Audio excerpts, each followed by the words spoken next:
Hard to see my focus. This is what we got there.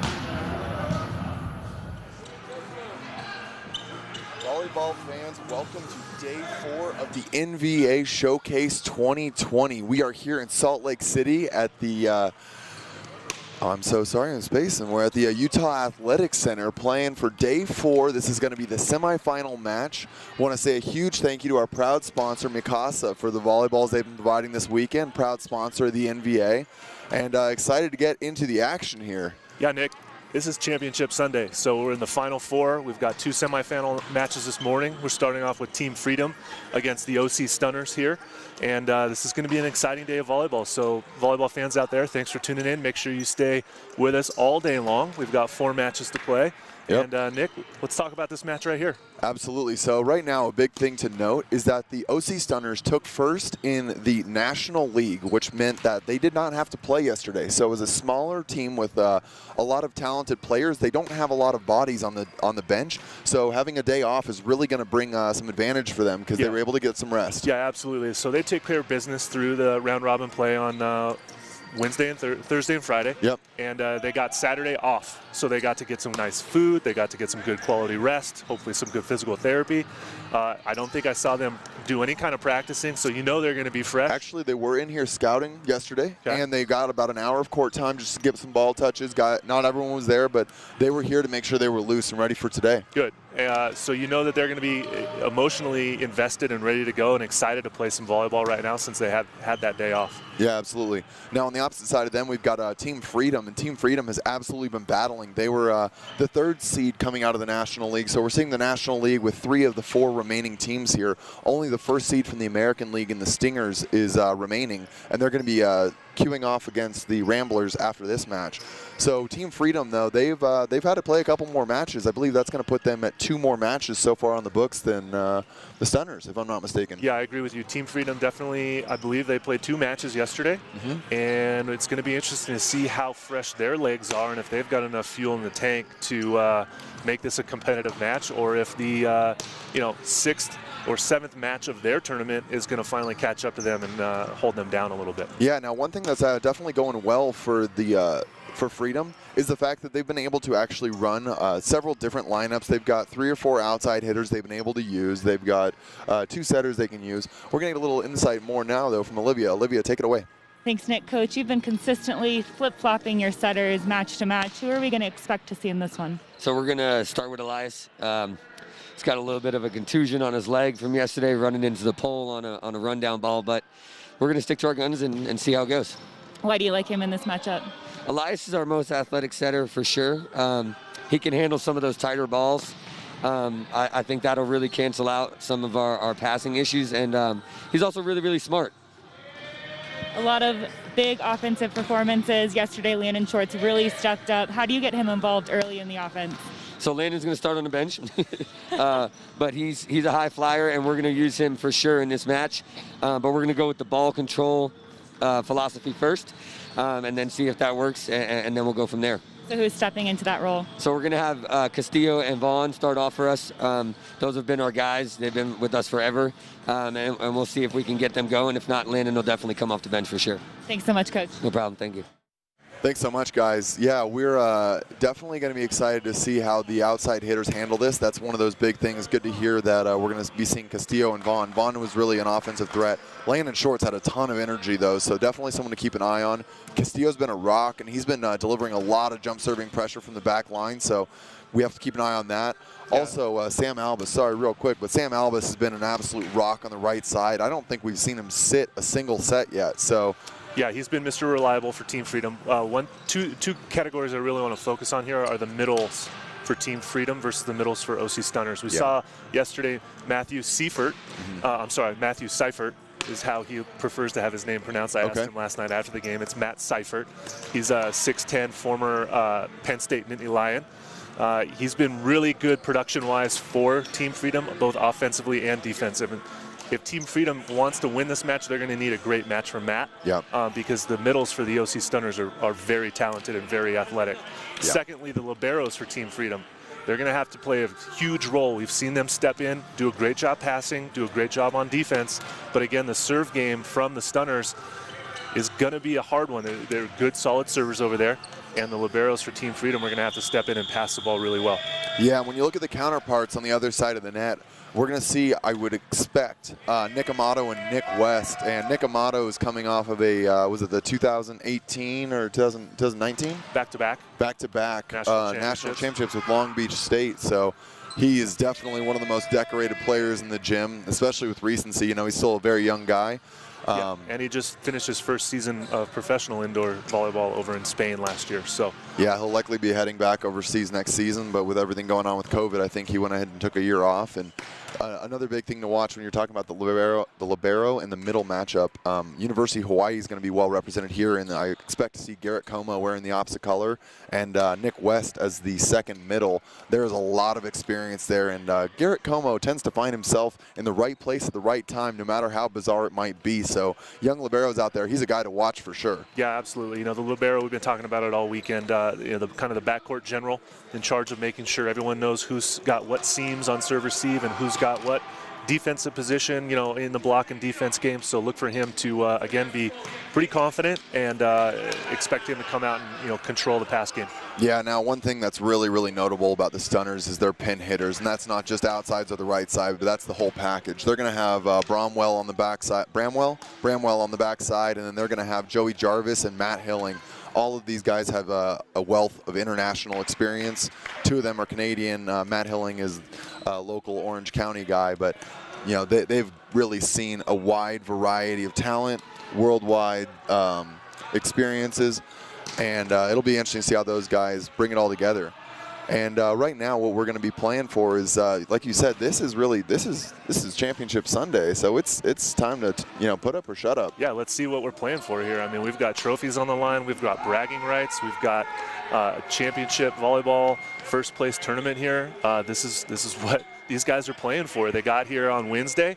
Tournament started Thursday, so we're on day 4 of this tournament. And again, yeah, Championship Sunday. Tonight's championship game starts at 7 p.m. local time. And again, a lot on the line here for these guys. Yeah, and we're going to start to see players putting in some contention. I think we're going to have an all-tournament team here, so we'll see who pops up. Definitely keep an eye on some of the all-stars in these teams here, and they're going to be well represented. I think there's going to be a lot of guys out here on the court right now that we're going to see some names popping up later, so worth keeping an eye on. Yeah, you made some good points on the outside hitters for the OC Stunners, and also, we haven't talked about the setter yet, but I'm sure we will in just a moment.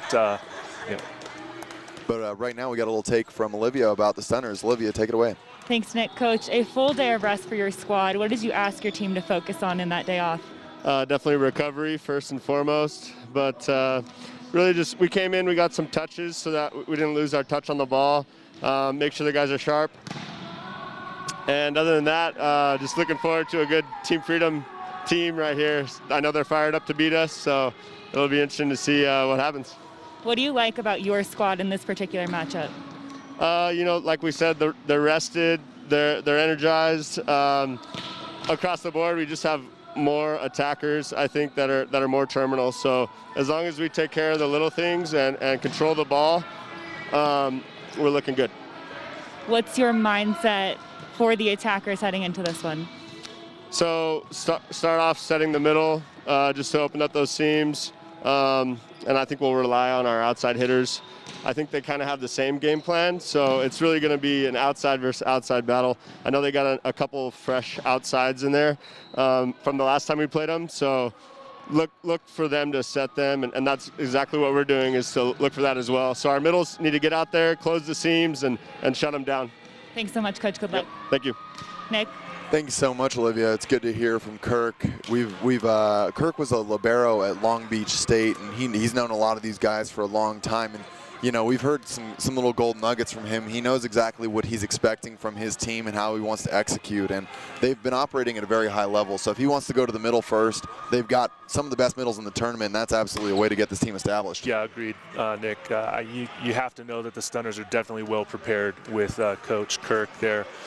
The good scouting report on Team Freedom, like he said, good recovery for his team. Obviously, they're going to establish their highly powerful middles early on in this match, especially with a good set or a good pass from that back row, and with Jeff Schmidt's running their offense, I think we can expect to see a lot of quick sets, a lot of bick, and a pretty explosive offense with these players. Yeah, definitely the case here. And this is going to be an interesting matchup because Stunners really relies on putting on a show, just true to the name. And when they're able to do that, they're getting the big swings, and they're relying on that to kind of fuel the team.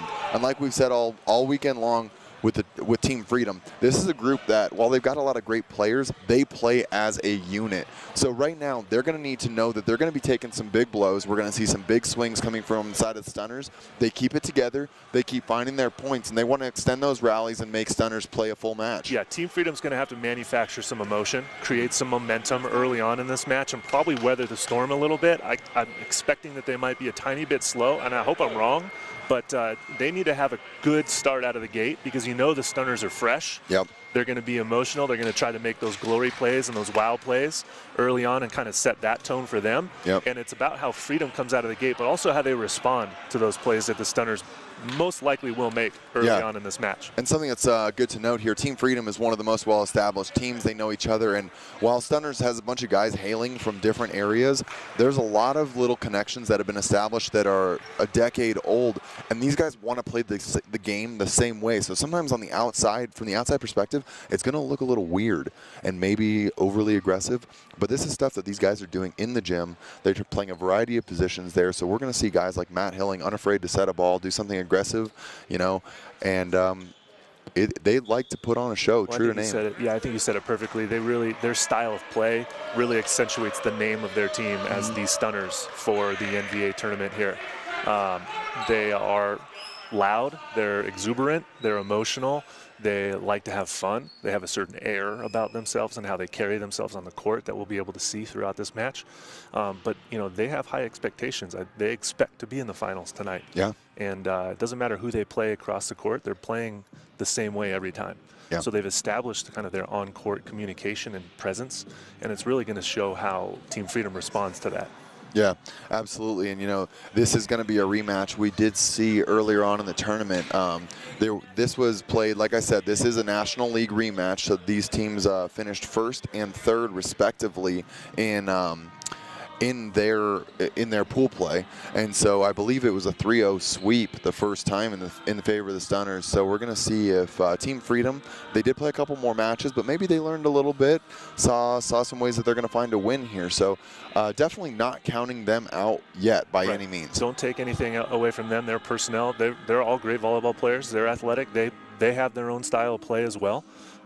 Their middles and outside hitters are definitely athletic. They're high flyers, got good arms. They've got great back row presence with their liberos. So, like I said, you know, this isn't going to be a walkover match for anybody here. This is going to be a battle. Yep. But we have two different teams with different kind of mentalities and approaches and personalities on the court.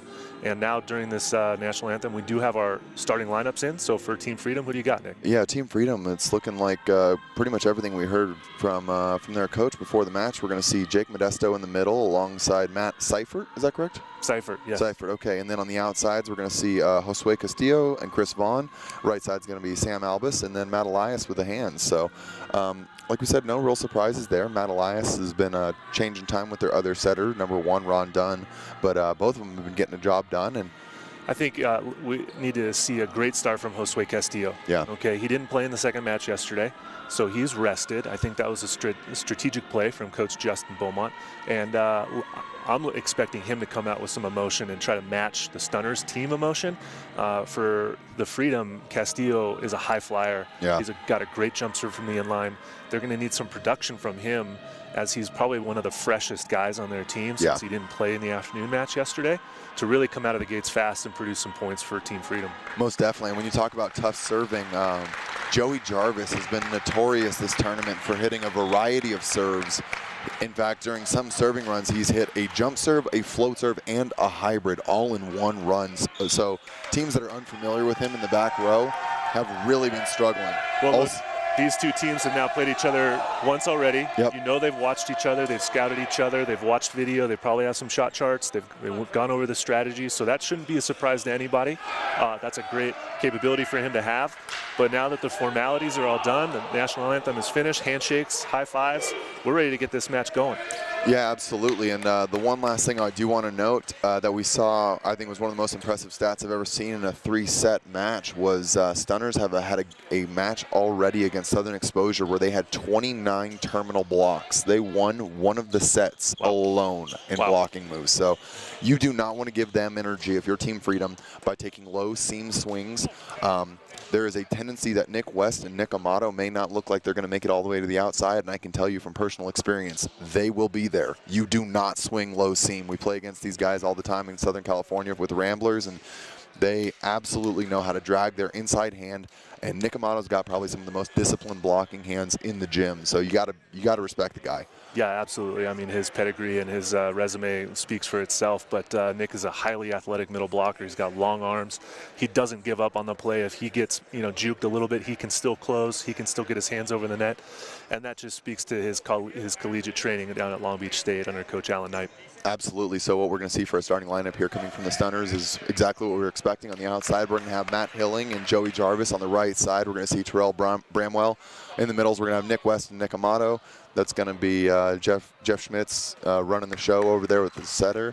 And Garrett Como is going to be wearing the black. So no surprises there, and we're going to see how this gets underway. Here we go, semifinal number 1.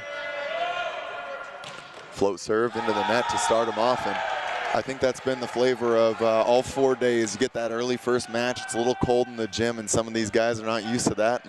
It did snow a little bit last night up here in Salt Lake City, so I think guys, first serve of the match is a little bit chilly. Got to get those legs going. Jeff Schmitz now on the back line, looks to return with the float serve of his own. Handled well by Castillo. Set goes to the middle, and they look to establish early, but dug by Como. Schmitz goes to the outside. Jarvis with a nice swing and finds the outside hands of Castillo there. I like seeing that transition swing from Jarvis early on. He's attacking the outside blocker, which is usually the smaller of the two, and you can see that Castillo's talking about what his hands need to do in order to block that ball back. Yeah, it wasn't a huge swing out of Modesto in the middle there, but that was a great dig by Como in the back row.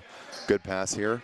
They're going to go to the Bick attack, and that's going to be Chris Vaughn finding a nice deep swing. Definitely like that.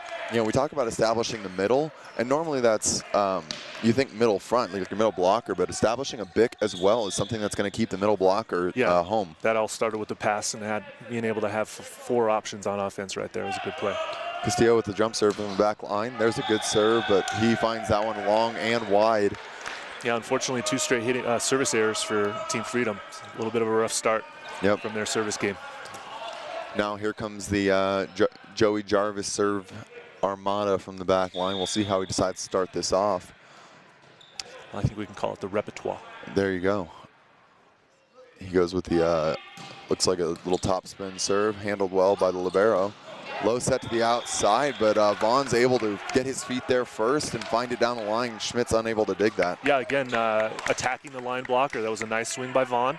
Good pass from Cunningham, the libero, for Team Freedom, and Vaughn's able to score the point. Yeah, we've seen Team Freedom have 2 liberos they rely on. Cunningham has been playing excellently all day yesterday, so they've opted to go with him here. Bramwell with a nice deep swing that's really disciplined. Hits that back corner and finds a point for the Stunners. Yeah, we're seeing some nice offensive hitting from both sides so far, utilizing all their players, whether it be back row, front row, out front, quick, and overhead. And that was a nice hit to the corner from Bramwell. Now we're going to see a serve from Nick West. Nick likes to hit jump serves and floats, goes cross court, gives himself as much room as possible. Handled well by Castillo, and that goes into the middle. That's good production there from Seifert. If I'm the Stunners right now, I think I'm going to try serving Chris Vaughn. Yeah. Right now they've been serving Castillo. His passing has been perfect. Throughout this tournament we've seen Vaughn maybe be a little bit more of a service target. Yep. And so look for that to maybe kind of get tweaked from the Stunners on their serve. Yeah, and that might have even been going towards him, but Castillo's so confident that he was definitely willing to take that seam and make sure it's his pass. Albus with the jump serve, perfect pass from Hilling, goes to the outside, a little bit off, but Hilling's able to find that and swing nice 18 feet into the corner there. Yeah, Matt Hilling's first attempt there. It's comes through with some nice power cross court. Like to see the block get formed a little bit closer and, shoulder to shoulder, but you got to respect the Stunners' middles, and I think Seifert just got caught up a little bit. Yeah. Bramwell takes a deep swing, misses that one long. You know, I want to touch really fast on how well both teams are passing so far. Yeah. You know, this is semifinal number 1. There's final 4 basically. You know you're going to get good, consistent passes from all the players, and it's a matter of making your serve and making that team earn their side out. Yeah, and there's a float serve from Vaughn. Over the head swing by Amato, keeps it live. Set goes to the outside. Castillo goes with that line swing, but it doesn't work for him this time. Yeah, Castillo just maybe tried a little bit too hard to thread that needle down the line and missed the right side blocker of Jeff Schmitz, and that ball's out and a real point for, I'm sorry, that was a side out for the Stunners. Yeah. It's going to be handled well by Vaughn, but backside to Albus, dug by Como. It's going to be Schmitz tracking that ball down. It's going to be a free ball coming in here. Seifert takes in the middle and goes to Castillo on the outside, lipped in the back row by Hilling. And I think we've under? Was that an under call? That was a slight under violation on Josue Castillo as his momentum kind of carried him under the net and onto the Stunner side of the court after his hitting attempt there. And it was a nice dig by Hilling, but obviously a center line violation. Yep. Float serve goes short. And there's a dump. That's a really aggressive heads-up play there by number 4, Matt Elias. Yeah, Nick Amato got caught sleeping on that one. Elias came across as a front row setter and was able to throw that down with his left hand, kind of right in front of Amato. He should have probably had his hands up and been prepared for that one. Yep. Seifert's been looking for, he likes a toss, a float serve that he goes down the line quite a bit, and there it is. Set outside by Modesto, and big swing down the line from Castillo. And you know, right now, that is going to be one of the biggest liability, I guess, for the Stunners blocking formation. It's just the size of Schmitz. So smart swinging there to avoid the middle. Yeah, and we've been talking about that all weekend, making sure that you know, the setters know where the matchups are. Yep. Hitter versus blocker, and that's definitely something that Team Freedom can accentuate their hitting against Jeff Schmitz. Como with a great pass, goes outside to Joey Jarvis. He goes for that like line angle swing and finds the inside hand of Elias. And that's going to be our first technical timeout with Stunners coming in with a lead 8-6. Yeah, we've seen some good, solid volleyball so far, right? We've seen some great passing. We've seen Castillo did make that one hitting error where he came under the net, but he bounced right back with a good, solid cross-court kill on his next attempt. We've seen a few missed serves. I think 2 on both sides, roughly, if I'm not mistaken. I think if our stat guy has it right, it's 2 on both sides. But right now, the Stunners, you know, you see Coach Kirk Francis over there talking about probably their blocking needs to be shored up a little bit more. You see some seams between their between their blockers. Need their middles to close with their outside pin blockers there. Yeah, and you know, one of those things that we're going to see as it develops here is Freedom's really doing a good job of answering. We know Stunners has a Jeff Schmitz does not have any shortage of offensive weapons on that team. And it's all about, can Team Freedom match that similar energy? And one of those things that we weren't sure was kind of a question mark was the middles, were they going to be able to produce? And so far we've seen the middles getting involved.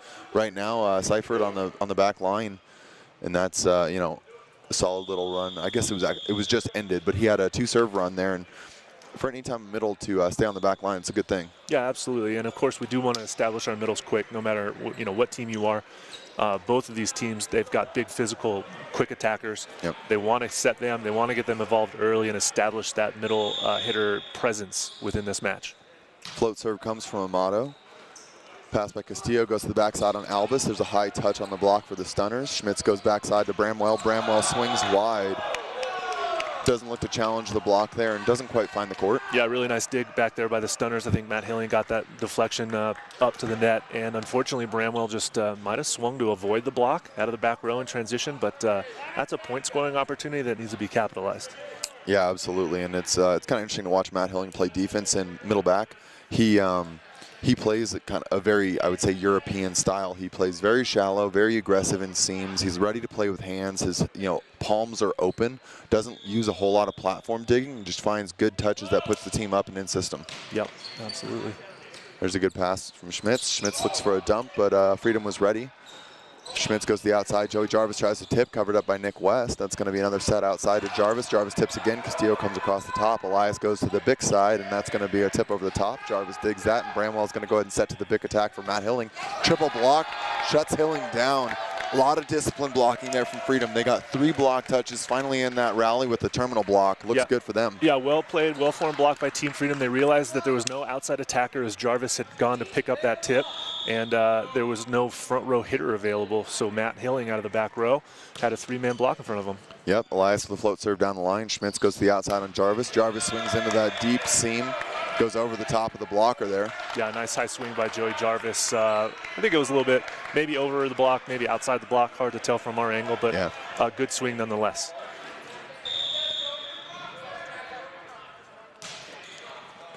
Serve handled by Cunningham, goes back to the middle. West gets a touch. Elias goes back to the backside for Castillo. Castillo goes off of the inside hand there of West. Nice high swing by Castillo in transition. He's not afraid to swing against these bigger blockers. He's a little bit undersized, but he's athletic. The kid can fly, and he's got a nice live arm. So look for him to, again, carry a lot of weight in this match and production for Team Freedom. Yeah, and that's going to be a 9-9 tied game for the first time, I think, here. There's Castillo with the serve. Jarvis with a good pass, goes to the backside, and Jarvis swings down, and Castillo unable to come up with a dig. Joey Jarvis with a little bit of a stare down across the net to Castillo. You can see a little bit of an inner game here between Jarvis and Josue Castillo as the 2 outside hitters. Two very confident guys, yeah.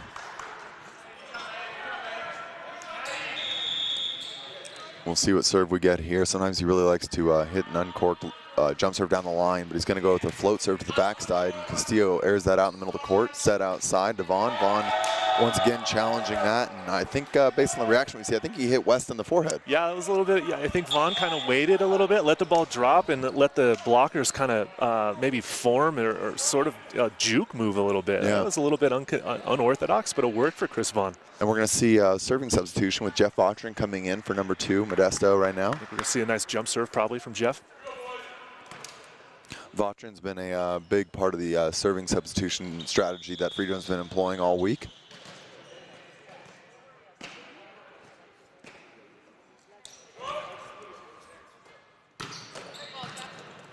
Good pass there, going to go to the backside for Bramwell. There's a good block touch by Freedom.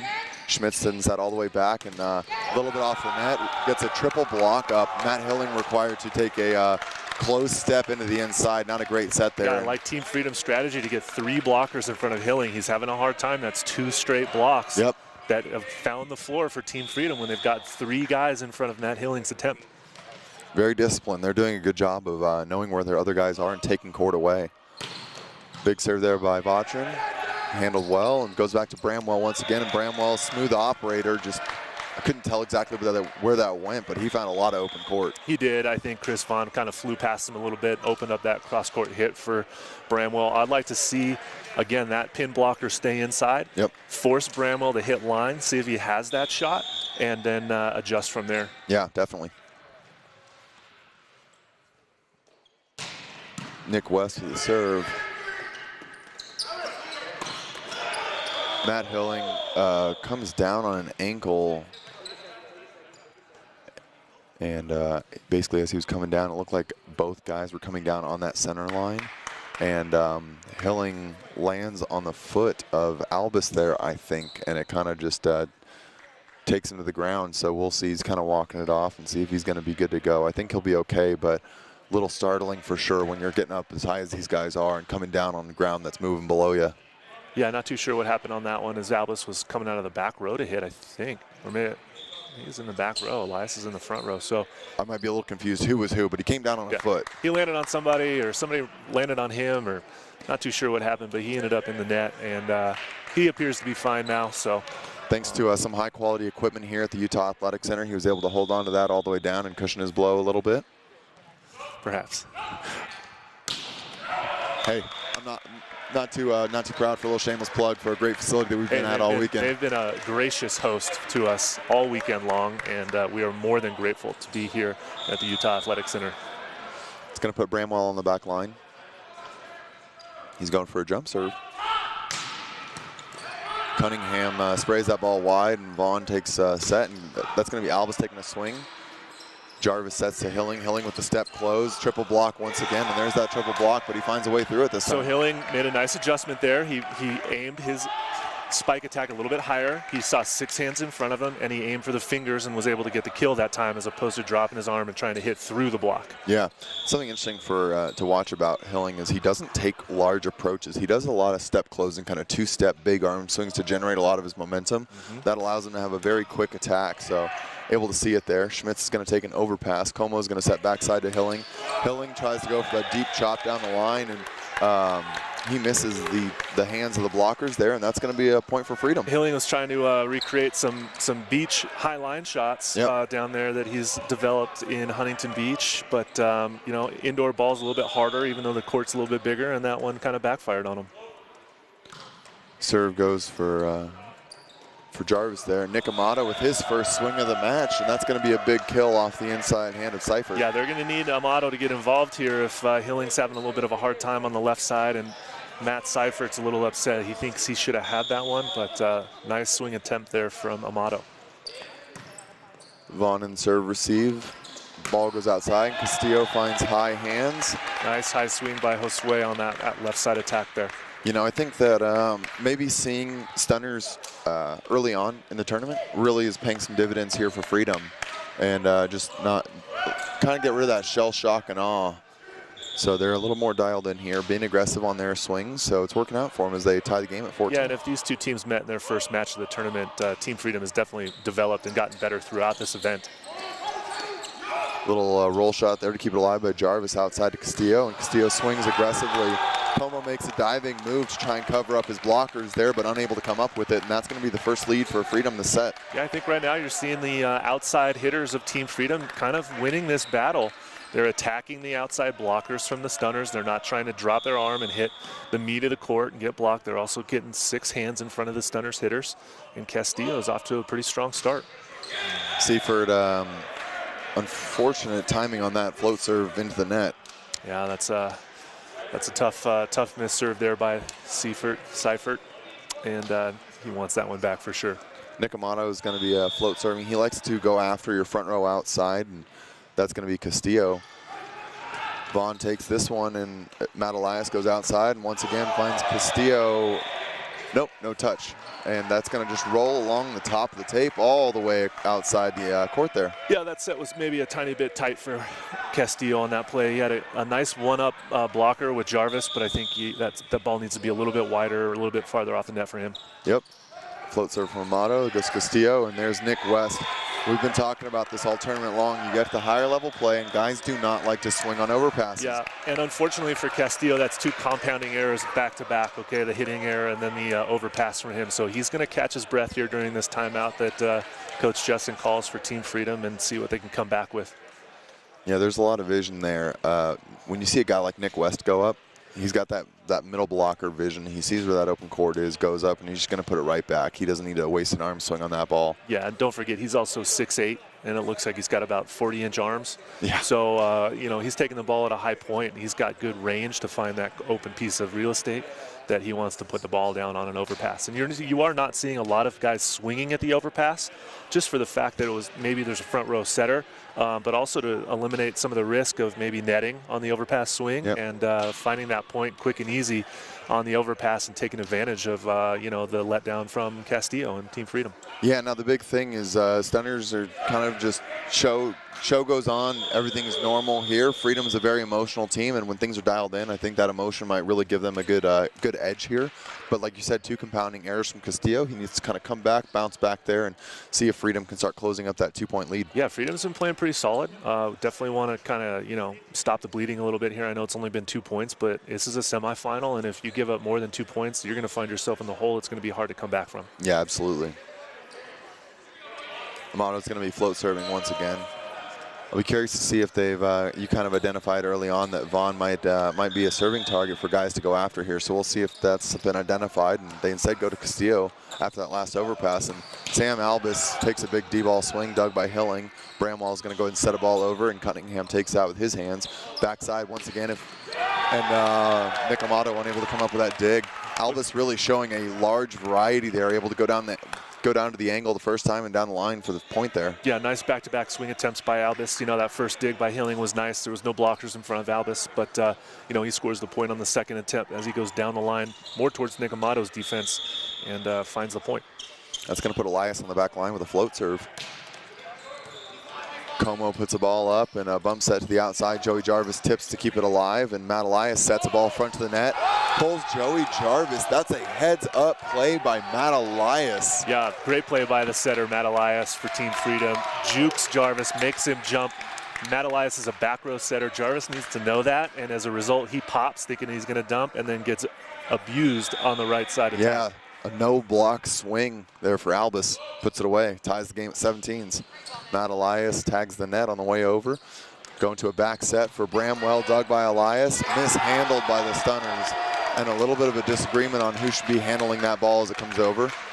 You know, right now I think we see one of Stunner's kind of Achilles' heels here is that they want to be a one-contact, one-rally type of team. They want to score the point on the first attempt, and if they don't and the rally extends, things tend to get a little confused and maybe guys don't communicate well enough. So it'll be interesting to see how that shakes out. Good serve by Matt Elias, extending his serve to a 4-service run here, I think. That's going to be chopped by Bramwell. And that's a net by Team Freedom. There's a bailout point, and that's a mistake that's inexcusable considering that that's going to be a roll shot coming over from Bramwell. Yeah, that was a rally killer for Team Freedom. I mean, clearly in the advantage of that rally, and one of the blockers there unfortunately finds the net. We're going to see Schmitz on the back line now. Good float serve. Castillo handles it well, and there's a big swing, and that's some great involvement there from Modesto. Nice cross-body kill by by Modesto. We haven't seen his number get called very much early on in this first set, but good for him to establish himself here as we get kind of close to the end of this first game. So we're going to see a jump serve here coming in from Castillo. And that's a good pass by Jarvis, goes tight, and there's a big swing by Bramwell. And that's going to go just wide. But again, to really go back to your point, that's really the blocking move we want to see. They took away angle. Bramwell has excellent vision. He's going to know it's time to go down the line, and just not able to connect there. Yeah, look, we all know that every outside hitter in this league can hit cross court. Yeah. But can every hitter hit down the line consistently? Yeah. And I think that was a great adjustment from Team Freedom to make him hit line, and we see that he hits it wide. Yeah, and there's a jump serve coming from Castillo. And that's a serve in the net, but you know, again, at this level, you've got to be putting pressure on people from the service line. So if he's got one, to miss it on the second is a little bit more acceptable. So it's a fine line. I mean, after a hitting error like that, I'd like to put the pressure right back on the Stunners and not let them off the hook. But again, still early. Serve from Joey Jarvis, handled by Cunningham. And that's a big swing from Chris Vaughn. Chris Vaughn out here trying to make it rain. Stunners need to grab their umbrella if they're not going to make a stop on that block. Great cross-court swing by Vaughn. I mean, he turned that ball hard angle and only saw that he had one blocker in front of him and was able to score that point. It's going to be a float serve from Modesto, handled by Jarvis. Goes right back, and Nick West showcasing exactly what he's able to do in the middle. Interestingly, Joey Jarvis, his comfort is he likes passing at about 14 feet into the court. He has very, very strong hands, and he likes to hand pass a lot of balls there. So it's interesting to watch him have a very different style of approaching things, but works for him there. Gets a great pass, puts them right in a system. Big swing from West in the back row, goes to the back set on Albus. Great block touch from the Stunners. Matt Elias sets it outside. Vaughn with a big swing, dug by West in the backside. Hilling goes up and looks to chop, but once again, we're finding that double block, finding a way out, and his ankle looks not healthy after some off-balance landing potentially there. Yeah, Matt Hilling having a little bit of trouble with the Team Freedom block that's in front of him. That was his third swing attempt that has been rejected by Matt Seifert and the Team Freedom right side blockers. So now, unfortunately, I don't know that there's really another outside on the bench for Stunners, and that's been one of the admitted weaknesses that people have been waiting to see here. So Matt Hilling's going to try to tough it out, and that's a great adjustment. He knows that he's able to pass. If he may not be comfortable swinging right now, he's got to pass that first ball, and he does so successfully. And Schmitz goes to the middle. Nick Amato with an answer for the Stunners to get the ball back inside out there. Yeah, nice to see Amato get the quick kill when needed. Nice set by Jeff Schmitz to keep him involved offensively. Bramwell with the swing on the back line, puts it in. Castillo with the good pass, goes to the outside, and Vaughn once again with that big swing, and unable to be dug and handled by the side of the Stunners. Yeah, Matt Hilling continued to walk a little gingerly there. Maybe his left knee or his right ankle. It's kind of hard to tell. He's definitely not having his normal gait as he cruises around the court. So we'll see how that kind of unfolds. But here's Chris Vaughn at the inline for Team Freedom with a 2-point lead. Stunners in a two-man serve receive. Jarvis with the first ball and goes once again to Amato in the middle. Block touch by Freedom. Backside to Bramwell. And there's a terminal block straight down by Castillo. Wow. This is the energy that you really want to see from Freedom answering, and they take a 24-21. We have a first set point here. Great block from Team Freedom. Well formed, solid shoulder to shoulder. Matt Seifert just getting over. He's 6'10". He's a big guy. I would not be hitting cross court if I had a 6'10" guy in front of me trying to block. And we're going to see the first set point comes up here. Castillo with the jump serve, handled by Jarvis, goes tight. Schmitz looks for a pineapple dump into the deep corner and goes for a swing, dug by Como as he's blocked on the first attempt. Hilling goes for a jab, and Seifert pokes it over. Bump set to the outside. Hilling with a step close, tries to throw into the corner and able to do so, and that's a net on the side of Freedom, but same point goes to Stunners all the same.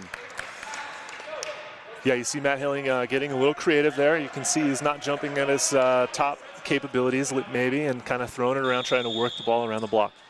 Float serve comes out of him down the line, finds Vaughn. Little sprayed ball, and Albus with a creative swing into the corner off a one-footed approach, and that's going to be Castillo getting a little sloppy there, going over the net after a ball and finds the net. Unfortunately, that's just not a very smart heads-up play by Josue Castillo, reaching over to block the back row setter. Although I think Vaughn might be front row, but you just can't do that at this point in the match. I know it's 24-23. You've got set point. You're trying to be the guy that wins the game for your team, but just be smart. Play within yourself. Keep discipline and just get your hands up and protect the dump, but don't reach over the net and give the point back to the And especially, and this is, I know your answer to this question, but you know, what's your favorite way to score a point? We just saw Freedom do it a couple times. Yeah, just block the ball. Yeah. Just block the ball. Get nicely well-formed block between your either 2 blockers or 3 blockers. We've seen Team Freedom get several 3-man blocks up in front of the Stunners, which has resulted in points. And then you just saw a nice outside block by Matt Seifert there a couple points ago to really seal that game point opportunity that they're at. Yeah, and at a high level, why so many people really love a blocking point is because not only do you earn the point, which brings your team up, but you do it by shutting another player down directly. So, you know, sometimes when you get a kill into the court, it's a collaboration of you just beat a team, 6 people, you know, whether it was the defense or the block not having the move, whatever it was. But when you make that blocking point, it is on you. You just shut a one-on-one move down. There's a bit of a psychological play in that involved as well, too. Hilling. During that timeout, I think Olivia got a little more context. Olivia, what'd you hear?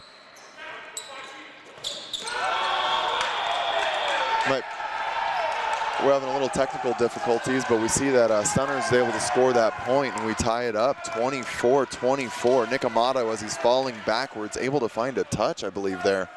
Yeah, not really sure what happened on that one. A little bit unorthodox, swing attack by Nick Amato, but he finds some high fingers, I guess, and we get a call from the team in gray. Hilling once again with a float serve, and Elias goes backside, and Albus is their guy. And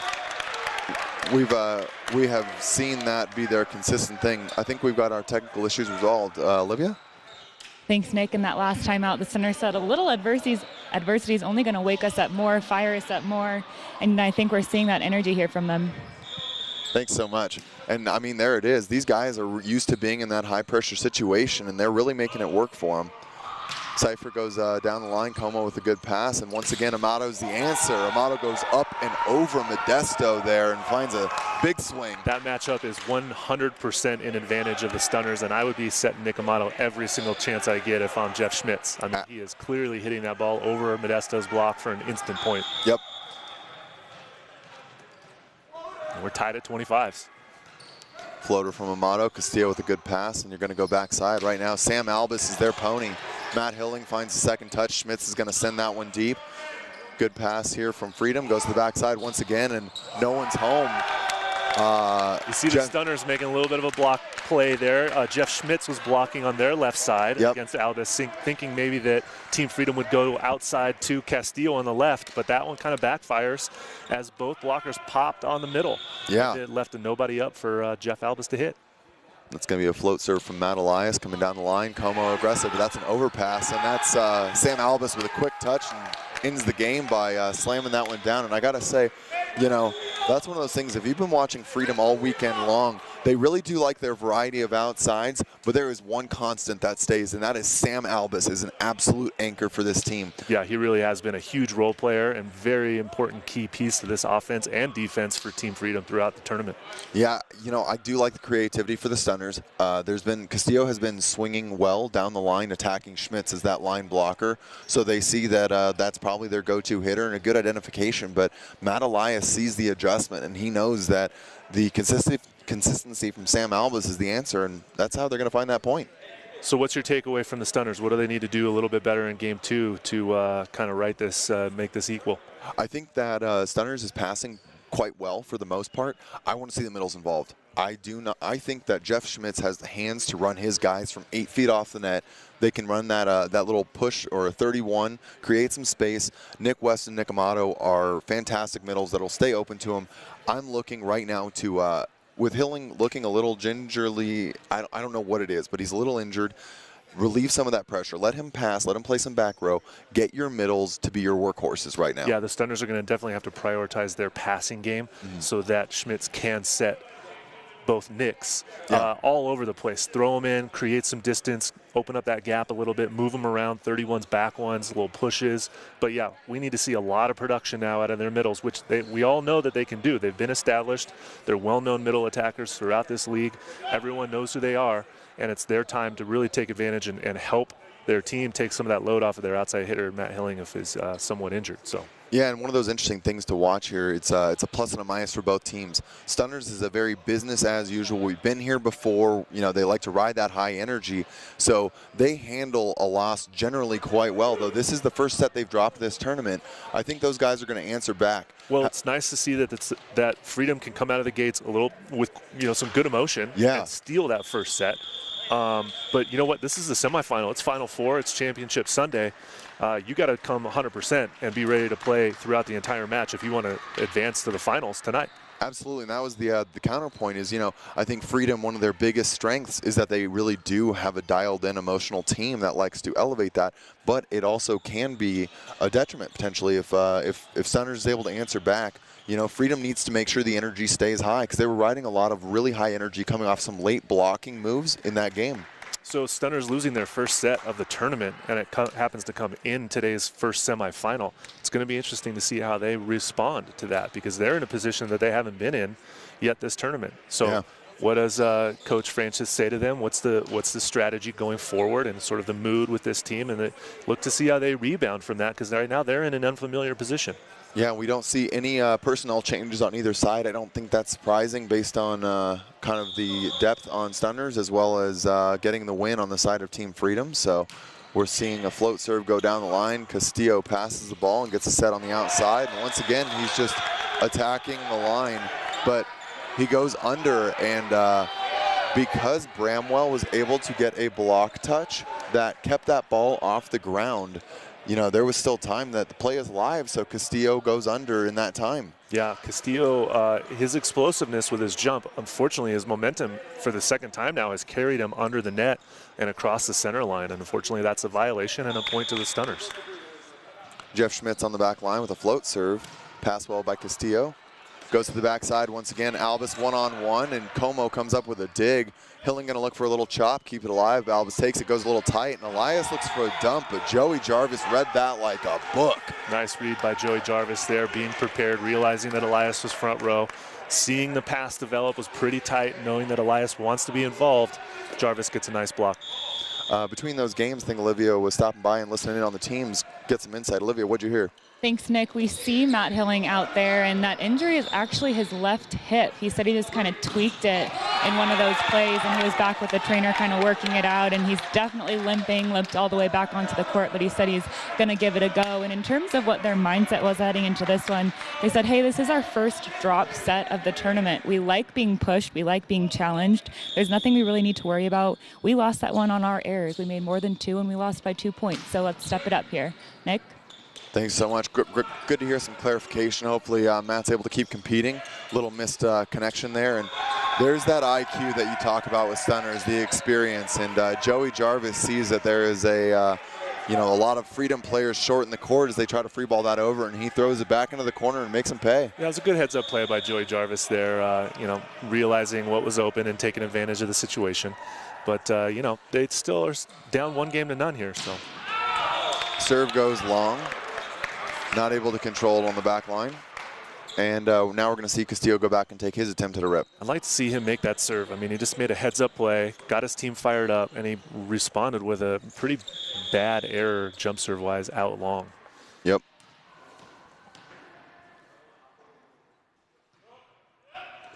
Jump serve from Castillo off of Hilling's shoulder, high ball in the middle of court. Hilling comes in for a swing, and those kind of swings right now are going to be very difficult for that guy with his hip hurting the way it is. And I think Kirk Francis asks him if he needs a sub, and he shakes his head no. But unfortunately, that's going to be a storyline that will play a huge role in this match. Matt Hilling is expected to carry a lot of production for stunners, and if he's not 100%, then that's going to make things pretty difficult for them. Yeah, so there's a pass from Como, and set goes outside of Bramwell, and that's going to be blocked, but it is long. That is tooled out. Oh. Said over the line, back row violation. Back row attack, there it is. Now, a quick thing that, given the camera angles we have, I want players, people at home to understand what you see at a higher level play is, and Freedom's doing it here, is they stack all of their guys in front of the serving target, and so they're blocking the vision between what Matt Hilling can see and the server right now. So that's going to minimize the amount of time that he has to read the move being made. Serve goes to Como there, but there's the overpass. Albus takes a swing, but dug by Hilling. Bramwell step closes, tip over the top, dug by Albus, and there's a net by Team Freedom on that ball, chasing for that tip. FIVB rules allows for screening passers. That is not allowed in most American youth, so you will see that refs will spread the blocker, but when you're playing on international rules, that is a very common thing, and you will even see some teams use their back row players to set up a full 5-man screen. Yeah, absolutely. It's a little bit of the inner game of volleyball on the higher levels that, teams are trying to find any advantage that they can. And, kind of creating a block screen or a wall and blocking the vision of the passers is one way to employ that. We see a big jump serve by West there, handled by Vaughn, and goes backside once again. Albus is the guy and able to get a tool. Now, just knowing the depth of stunners, if Hilling does in fact need a sub, he's going to be needing opposite Dylan Emery, their second right side, to be coming in. So that's going to be sub we're seeing here now. I saw Emery warming up on the side. Now, Emery is not traditionally a passer. However, this guy lives on the beach, so he's got a really good touch and is a very, very versatile player. You're going to see a lot of confidence, though, from the libero Como as well as Joey Jarvis here. And they're going to go to a 2-man serve receive, hiding Dylan Emery there. Yeah, they're going to have to make some adjustments. I mean, look for Emery to come in and play a role player kind of a position. Nick Amato maybe trying a little bit too hard right now to play outside of his capabilities. If I'm the Stunners coach, I'm trying to keep my guys together. Don't overexert yourself. Don't overextend. Don't try too hard. Do what's gotten you here. You're just fine. You just have a different player on the court, and you're going to be okay. Yep, and if you're Team Freedom, you need to make sure you're not getting a little overexcited. This is, something that might be very helpful and key in you finding a win for you on this, but the Stunners still have a lot of options. Emery is an experienced player, and this is by no means a free ride. So, yeah, and the Freedom are in a great position right now. They're up 1-0. They're up by 1 point here, but they got to keep the pressure on and not let them off the hook. Cunningham with a great pass going outside to Vaughn, goes one-on-one, dug back row by Jarvis. Set goes outside to Bramwell. Bramwell able to put that D-ball away. That's a great set by Garrett Como. Yeah, nice, well played, nice attack by Bramwell out of the back row in transition. You're going to have to use him a lot now that you have maybe with Emery in the front row for the Stunners. Interestingly, something we won't see a whole lot here is Emery is a lefty. So outside lefties are very uncommon. Tight pass goes to Seifert. Seifert turns it and finds 12-foot line, hits that line ball. Look, that's going to be a great matchup to see as it develops. Now that Hilling is out, look for Amato to get more set opportunities, but he's going up against Matt Seifert. And that battle between Amato and Seifert should continue to really entertain everybody in this match. Absolutely. Sam Albus on the back line now, going after his jump serve. Big swing into Joey Jarvis.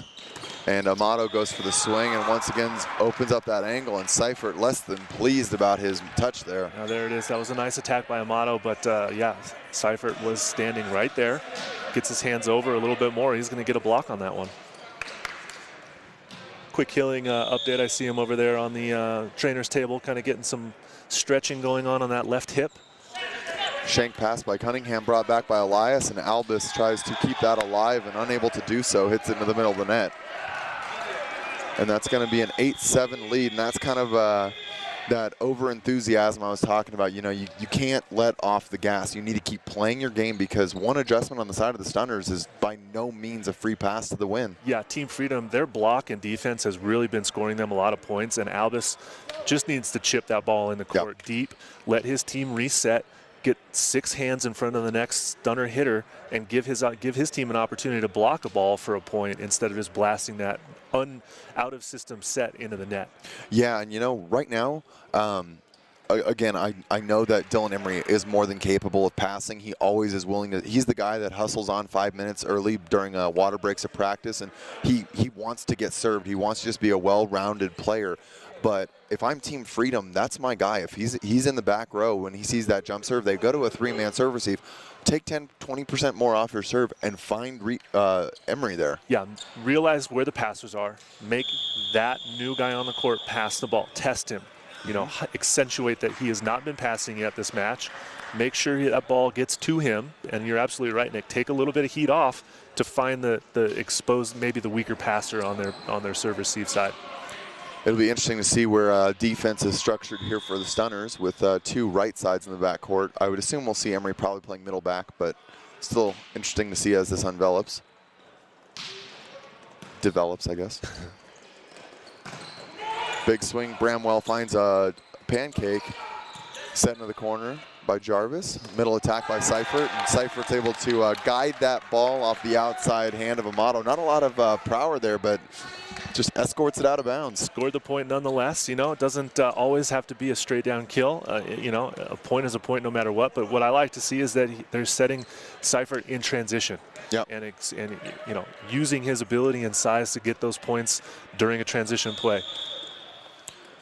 There's a big serve there from Vaughn, but it still goes to Jarvis. Bramwell tries to tip that ball and doesn't keep it alive. Kind of the same critique we had for Albus here shortly ago. Let your guys play. Yeah, I don't like that choice. I mean, go deep with the ball. It doesn't have. I mean, the chances are a soft tip in front of those 2 guys isn't going to go down anyways. Try to reach and hit it deep to the corner. There's the serve we wanted to see. Emery goes tight, but you know, that's handled very well by Jeff Schmitz there, and we see it go to the outside, and Jarvis able to go over the top and Freedom in the net. That violation by Team Freedom. I'm not sure which player it was, but yeah, well played. Waited for Emery to come in and pass the ball. He needs to be able to do that, and his team needs to have faith that he can do that for them. Amato with a deep float serve. Vaughn handles it well. There's that set to the middle. Once again, Seifert producing. He's really having a great match. He's getting a couple points offensively and a lot of good block touches. Yeah, he's making himself really well known within this match already. He's got some nice points on his block and defense, and offensively he's been carrying a heavy load for them. We're going to see Seifert. He really does like that line serve, but he knows to go cross court here and gets Jarvis to pass first ball, and Jarvis misses long. I think that's a great serve from Matt. You know, it's a jump float serve. There's 2 passers. Don't serve the libero. Serve the front row passer. Yep. Make him pass and then hit. See if he can take him out of his rhythm, which is what he just did, and it resulted in a point. And honestly, anyone but the libero is a good choice here. You're taking either the inexperienced passer with Emery or the front row outside, and I like the adjustment. Yeah. There's Emery, and he's going to overpass that, and that's just what we're talking about. Score that point for you, Nick. That was a great call, and you see Matt Seifert targeting Emery and that seam between him and Jarvis, and now Emery's going to step back out of the passing rotation and leave 2 passers out there. And that's something that Freedom, they make those quick adjustments.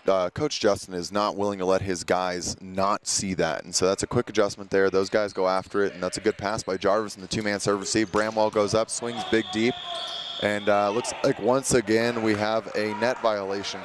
It's getting excessive at this point. Freedom really needs to they're not getting the blocks to justify the amount of nets, I think. I mean, I think that was Modesto into the net, and him being an undersized middle in this game, I think he might be trying to do too much. And he doesn't need to. Just make a well-formed block, get your hands over the net, and don't push too hard, and you'll be just fine. Castillo goes down the line, and there's Stunners putting up a triple block, and they return with the net. Yeah, Bramwell got the net as he turned around, and although Schmitz did make a nice dig on that ball, they don't get a chance to return it because of the net violation. Yeah, Castillo's really showcasing. You talked about, you know, really make a outside hitter show that he's capable of hitting down the line. And Castillo has been one of the most active line hitters we've seen this tournament. Yeah, it's nice to see his attacking develop. And we are 3 for 3 here on net violations. I mean, yeah, nice. I'd like to see a little bit more discipline on both teams with their blocking. It's mostly their pin blockers that are both netting, so I think they're just trying to make too big of an athletic play and take up too much space as opposed to just getting in front of the hitter's arm and protecting the court. Great pass from Castillo, and they go to the middle once again, and that's a great swing from Modesto. No net violation this time, and we find him going into the angle. Yeah, great swing by Modesto. You saw a full commit there from Nick West, and Modesto able to go crossbody and turn it around the 6'8" Nick West. So we've got a jump serve here from Castillo, and that's going to be passed by Jarvis, going back to the middle. And Nick West unloads on that ball, but dug by Castillo. Cunningham able to find that second touch.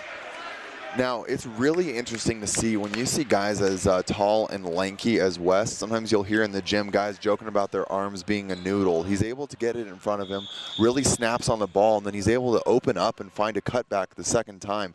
Really heads-up play from him and showing he's a pretty capable athlete here, especially to go back and rips a jump serve from the back line. That is Nick West stepping up and showing that the Stunners are not out of this just yet. Yeah, clutch serve by Nick West. His team needed him to produce something from the inline, and he goes cross-court jump serve seam between Castillo and Cunningham, and I'm surprised to see Cunningham not step in and take that ball. Yeah. You know, it is one of the hardest things I think about scouting the Stunners compared to every other team is almost every guy on that team has more than one serve. They don't just have an easily, you know, an easy go-to, and so what you're seeing right now is a big jump serve into that cross court. Nick West knows he needs as much court as possible, so he's going diagonal. I don't know the best way to say that, diagonally across the court. So he's got the most court he can use. However, he will, if he's not finding that jump serve, he loves to come in and pop a float serve down the line when he's got the setter in front row that he can pinch. So depending on what matchup and lineup is going, he'll find some different swings. Very key to have a well-developed serving repertoire, if you will, and able to hit a couple of different serves, a variety of serves, given what's presented to you from the other team's serve-receive formation. So we're going to see him coming back for that jump serve once again.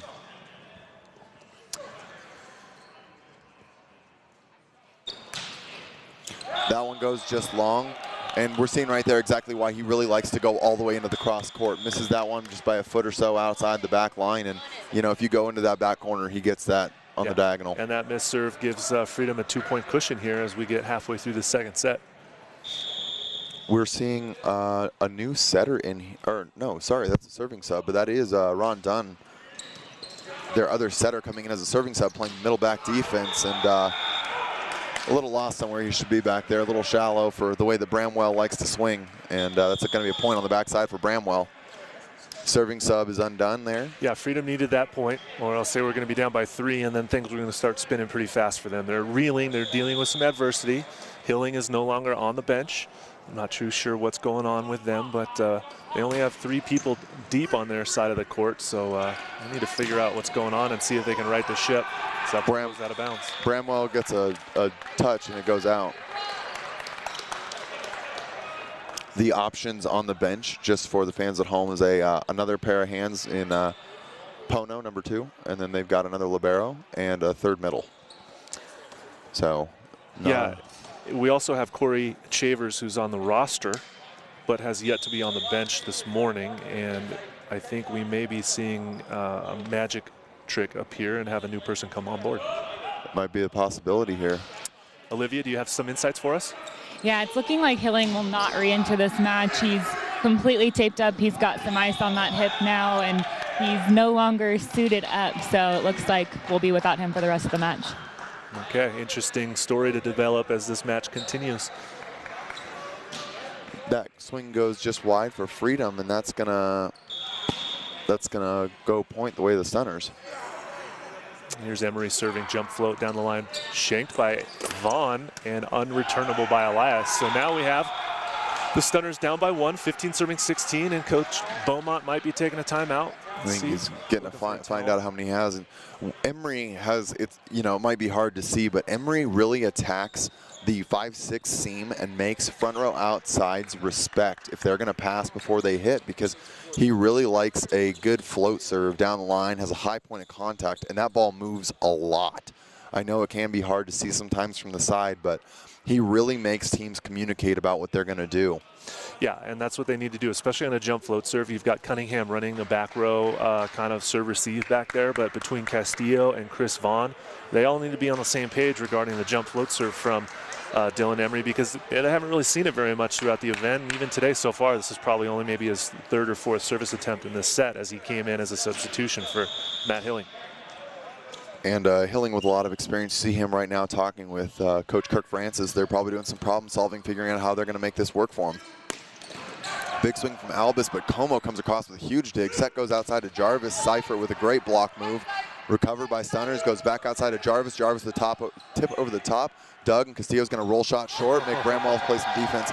That's a really heads-up play by Castillo, and we're seeing some great defense on both sides of the court right now. Yeah, nice defense on both sides for sure, but give credit to Josue Castillo with that creative little cut shot from the back row. Yeah. Not something that you see utilized very often, but nice finesse to get that point. He sees Bramwell's a little bit deep, and Jeff Schmitz, typically as the setters don't want to take that overpass, he's able to kind of split the difference and make it work for him. Going to be a float serve here. Great pass from Jarvis, and it's going backside, and Bramwell's going to tip over the top, covered by Seifert, and that's going to be set outside on Josue. Como with a perfect dig in transition, going to Jarvis on the outside, and Jarvis uncorks a ball down the line and hopes to get this Stunners lineup fired up. Yeah, Cuomo coming up with 2 huge plays, and that is what's really giving the Stunners a chance to get that swing in transition and producing some points on their side. Garrett Como, a libero out of Hawaii, is an Orange County native and a late pickup for Stunners here, but he got brought in kind of last minute. Unsure if Coach Kirk Francis, who was a libero also on this roster, was going to be playing, and Como's really stepping up and playing very well here. Set goes outside to Josue, dug by Emery. Jeff Schmitz sets it up for Bramwell to take a rip, and that goes deep into the court, and there is no move made by Vaughn. A little miss, I don't know, just a miss all around. I don't like where Vaughn was standing on his defense. I think he got caught to the left side of the court where he should have been back to the corner. He had a great 3-man block in front of him, and he I think he got caught sleeping back there. Vaughn's going to pass high in the middle of the court, set outside. Castillo looks for high hands, and those are some of the highest hands we've seen someone swing for. Yeah, there's no one's hands are that high. Castillo, that's a smart swing. He just missed a little bit, and that happens when you're an outside hitter, especially undersized. He jumps really well. I like what he's trying to do. He just missed on that one. Stunners the 2-point lead here, and short serve gets them a little out of system. Castillo hits that downward ball, and Emery unable to find the dig. Yeah, that's a great rebound by Castillo to get that point, or else Stunners were going to be up by 3. So Freedom reeling a little bit. Stunners kind of creating some momentum, working through their adversity, but now Freedom's got the serve back with Seifert on the end line. Once again, we're seeing the return to that 2-man serve receive.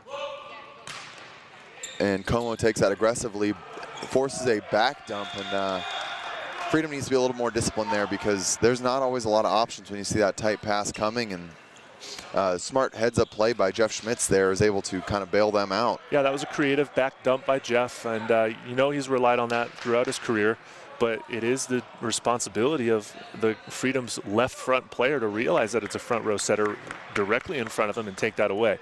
Also, their left back player needs to be prepared to get that dump as well. Yep.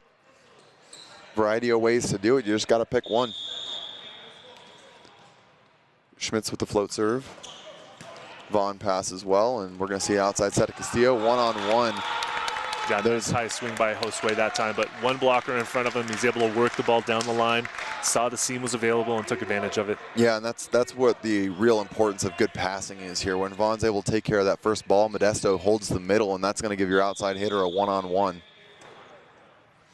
Matt Elias with the float serve, goes down the line, makes Emery pass. Pretty good ball, and handled, goes to the backside, and there's that heads-up play. Once again, when I'm talking about that active arm and smart IQ, good vision from West. He just sees a hole. And Nick West in the right spot at the right time. That ball gets deflected. A nice three-man block by Team Freedom, but Nick West able to kind of clean up that messy deflection and put it down for the quick point and a 2-point lead.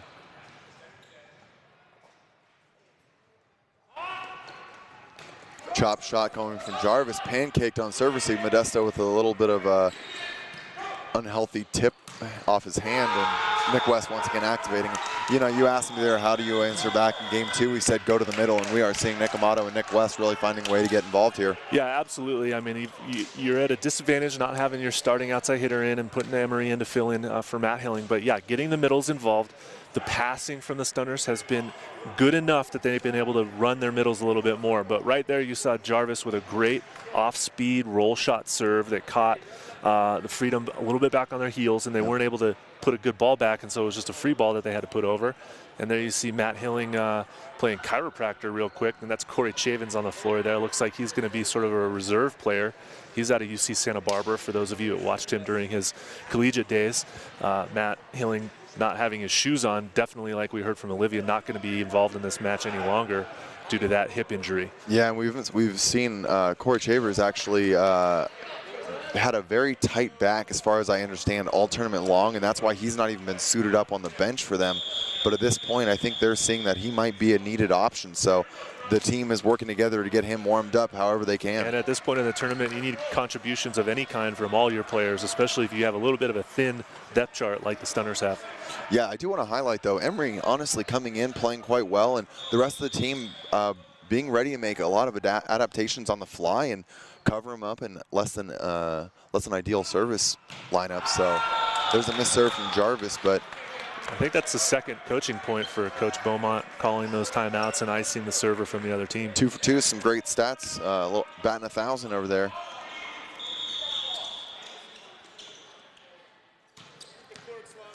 Here comes Castillo now, back to serve. We're at the business end of the second set, 20 serving 22. Castillo with a great serve, and there's Schmitz coming from a back row attack. Emery unable to quite keep that, and Joey Jarvis kind of immediate reaction is, hey man, don't worry about that. Let's just pop it up in the middle of the court. We don't need a perfect pass. Now if I'm Castillo, I want to do the same thing that I just did. Yep. Don't hit it any harder. Nope. Get it to the guy that you want, which is clearly Emery, but put it on him and make them earn the side out if they can. Yep, absolutely. There's a good serve, but doesn't find his target and pass perfectly. And Jarvis takes a big swing and no touch as that ball goes long. And we're seeing Freedom find a way back into this match, ties it up here at 22, comes back from a 3-point deficit, and that's going to be a timeout on the side of Stunners. Give credit to Team Freedom, forcing Stunners to earn their points, and they can't find the court on that one, even though he didn't serve maybe their serving target. It was a good, tough serve right at Jarvis, who then they set Jarvis again out of the back row, and he makes the hitting error. So we've seen Jarvis now pass, and then resulting in a set that he cannot kill. Yep. Or it's a hit attempt that he results in an error out of him. So maybe there's 2 serving targets that the Freedom can expose between Emery and Jarvis throughout this second set and as this match progresses. Absolutely, and something you're going to see as players are trained when they're younger, a lot of the times the coach talk about how they want to find that pass between 5 feet off the net and 1 foot off the net. But as you get older, the serves really increase in pressure, and that becomes a lot more of an unrealistic expectation. So a good pass is something that finds it high, 8 to 10 feet off the net, and a good setter on any team is going to be able to handle that ball. So right now, after that service ace to Emery, or the overpass from Emery, what we see Joey Jarvis immediately tell him is, hey man, don't worry about a perfect pass. That's not what our expectation is. We just need you to air that ball out, let Jeff Schmitz get his hands on that set, and he'll find a pin hitter. Yeah, absolutely. And when you're passing against a really hard jump serve, you're almost digging the serve, and just get it up in the air and give your setter a chance to get it. It doesn't have to be a perfect pass every time. And everyone that played against Ian Kapp this weekend learned what that looked like firsthand. Absolutely. Castillo with the roll shot here, and Set goes back to the middle, and there's that live arm. Great dig by Matt Elias in the back row, and we're going to see a back set. Goes to the back one, dug once again by Matt Elias, and Modesto goes for you know, a blind toss over his shoulder, but West was more than ready for that, and he was determined to find a way to score that point. What we've seen from Nick West so far in this match is that we know he is a disciplined middle blocker. Modesto needs to know that he's most likely standing right there, and that's Modesto should have set his maybe right front hitter. You got two great digs from Matt Elias, but you got Albus on the right. Modesto, set your hitter. Yep. Give him a chance, take the assist, but score the point. Be smart. Don't try to hit it over on two like that. Now that's going to put Nick West on the back line. Last time he was back there, he was able to find an ace prior to getting a timeout called against him that he served the ball long. Jump serve coming, handled well by Cunningham, a little type, and there's the big middle swing on the side of Modesto. Modesto like a freight train coming through and attacking that seam, nearly taking Nick West's head off. Yeah, he was able to find, there was a small gap. Dylan Emery was able to find a you know, a help blocking move, but there was still a seam between him and Nick Amato there, and absolutely abused by Modesto. Yeah, here comes Jedzinski as a serving substitution in for Team Freedom. Some clarification down here by the scorekeeper and down referee, the team in gray, trying to figure out. I think just want to make sure we get our statistics correct for all the viewers at home.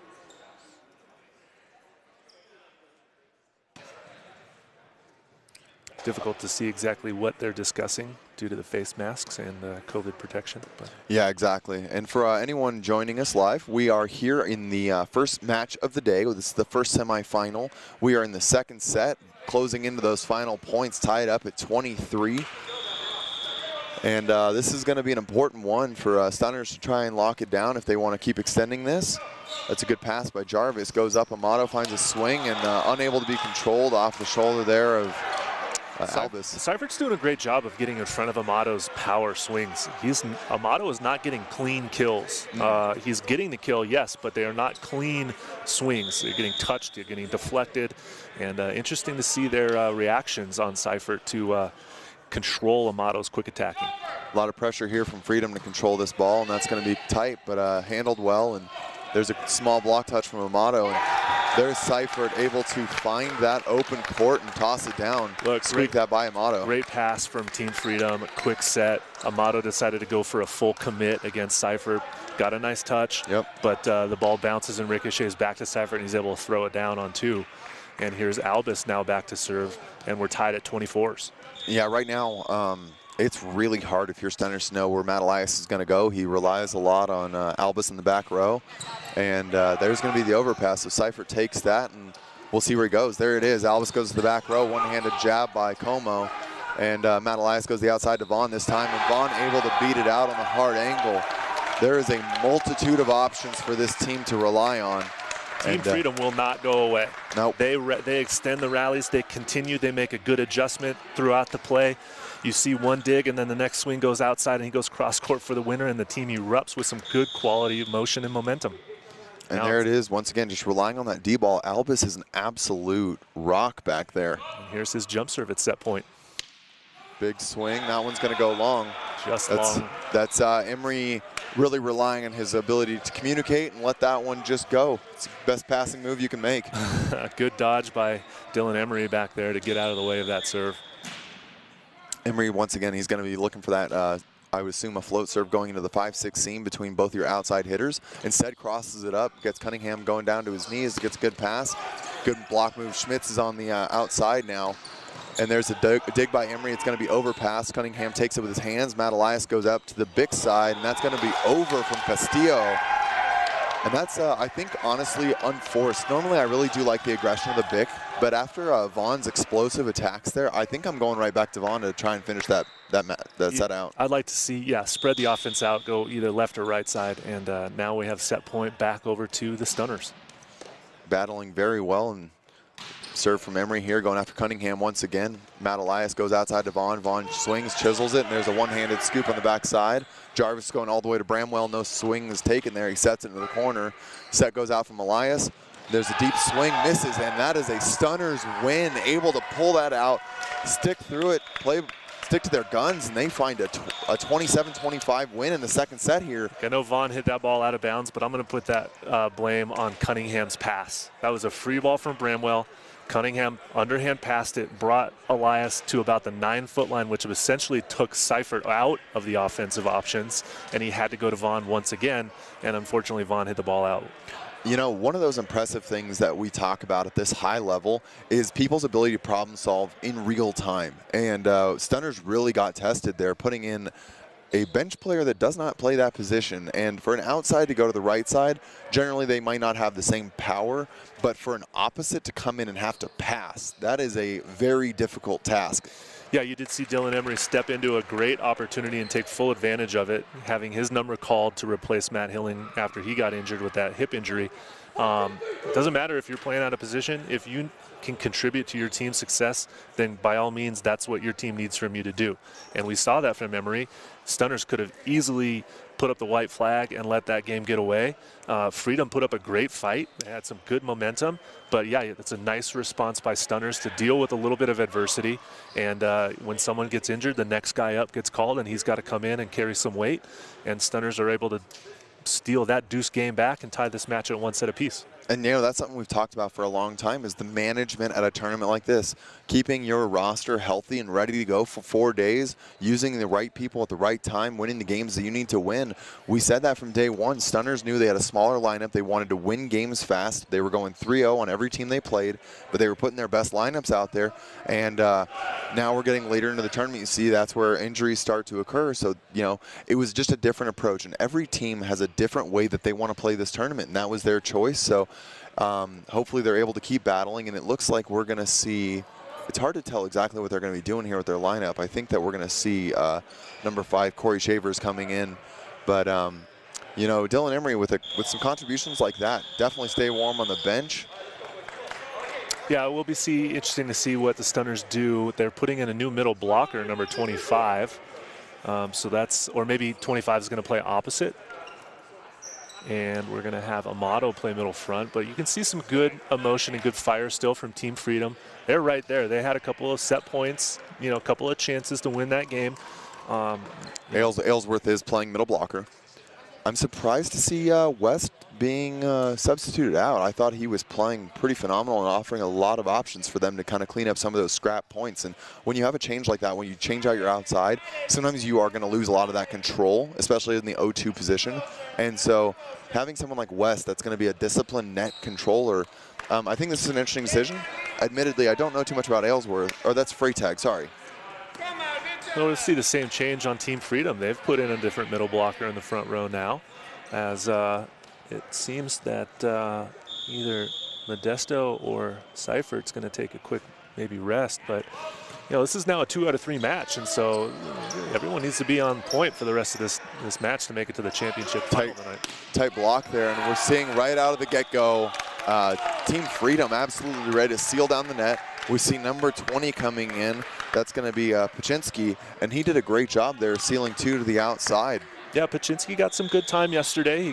He has a presence. He's about 6'8", so he's definitely got a size advantage over Modesto. But you know, they're going to call on him to make some impacts. There's a big swing, and Albus with 3 block touches in a row, really contributing once again.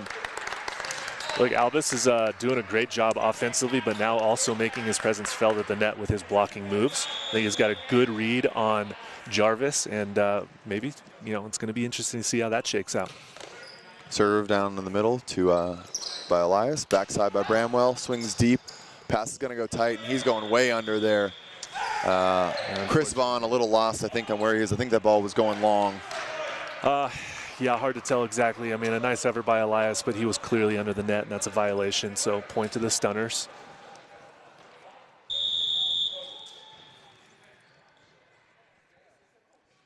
Float serve coming in.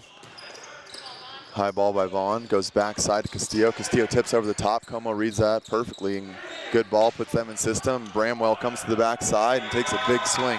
Elias has been getting a lot of digs, unable to come up with that one. Como is just being an aggressive force on the backside, though, for Stunners, trying to keep them all situated back there and being that back row general. Yeah, he has been the consistent libero and back row player for sure. He's making some great digs and obviously passing well as well. Run to the middle here, and Paczynski unable to connect. That one felt a little forced. That one did feel a little forced. I'd like to set him in transition. Give him, you know, a set that is a perfect pass offense, first option quick, so that he can come in and not be tentative with a forced set like that. Sure, and there's a 3-2 lead developing here now for Stunners, but Schmitz missed his float serve long wide. Really going after the front row passer there. Or that's the back row passer actually in that rotation, but he knows Vaughn is his guy, so he wants to find him. And that's going to be a 3-3 tied up score.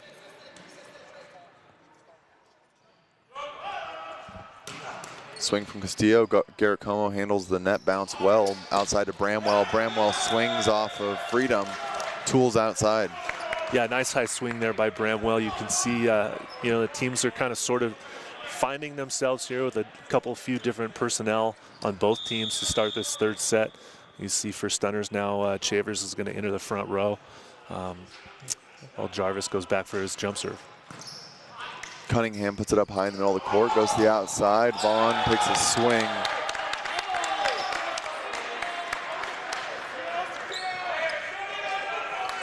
We're seeing this, we're seeing the middle, we're seeing Seifert coming back into the game here. A little disagreement from the side of the Stunners on a potential double. But yeah, that set had a few too many rotations on it, but the guys in gray decided to let it go, and then Paczynski misses his serve into the net. On a standing float serve, that's unexcusable. Now we're going to see Michael Freitag, the middle substitution on the side of the Stunners, coming into the back line, goes for a float serve. Puts it into Castillo. Big turn from Seifert there.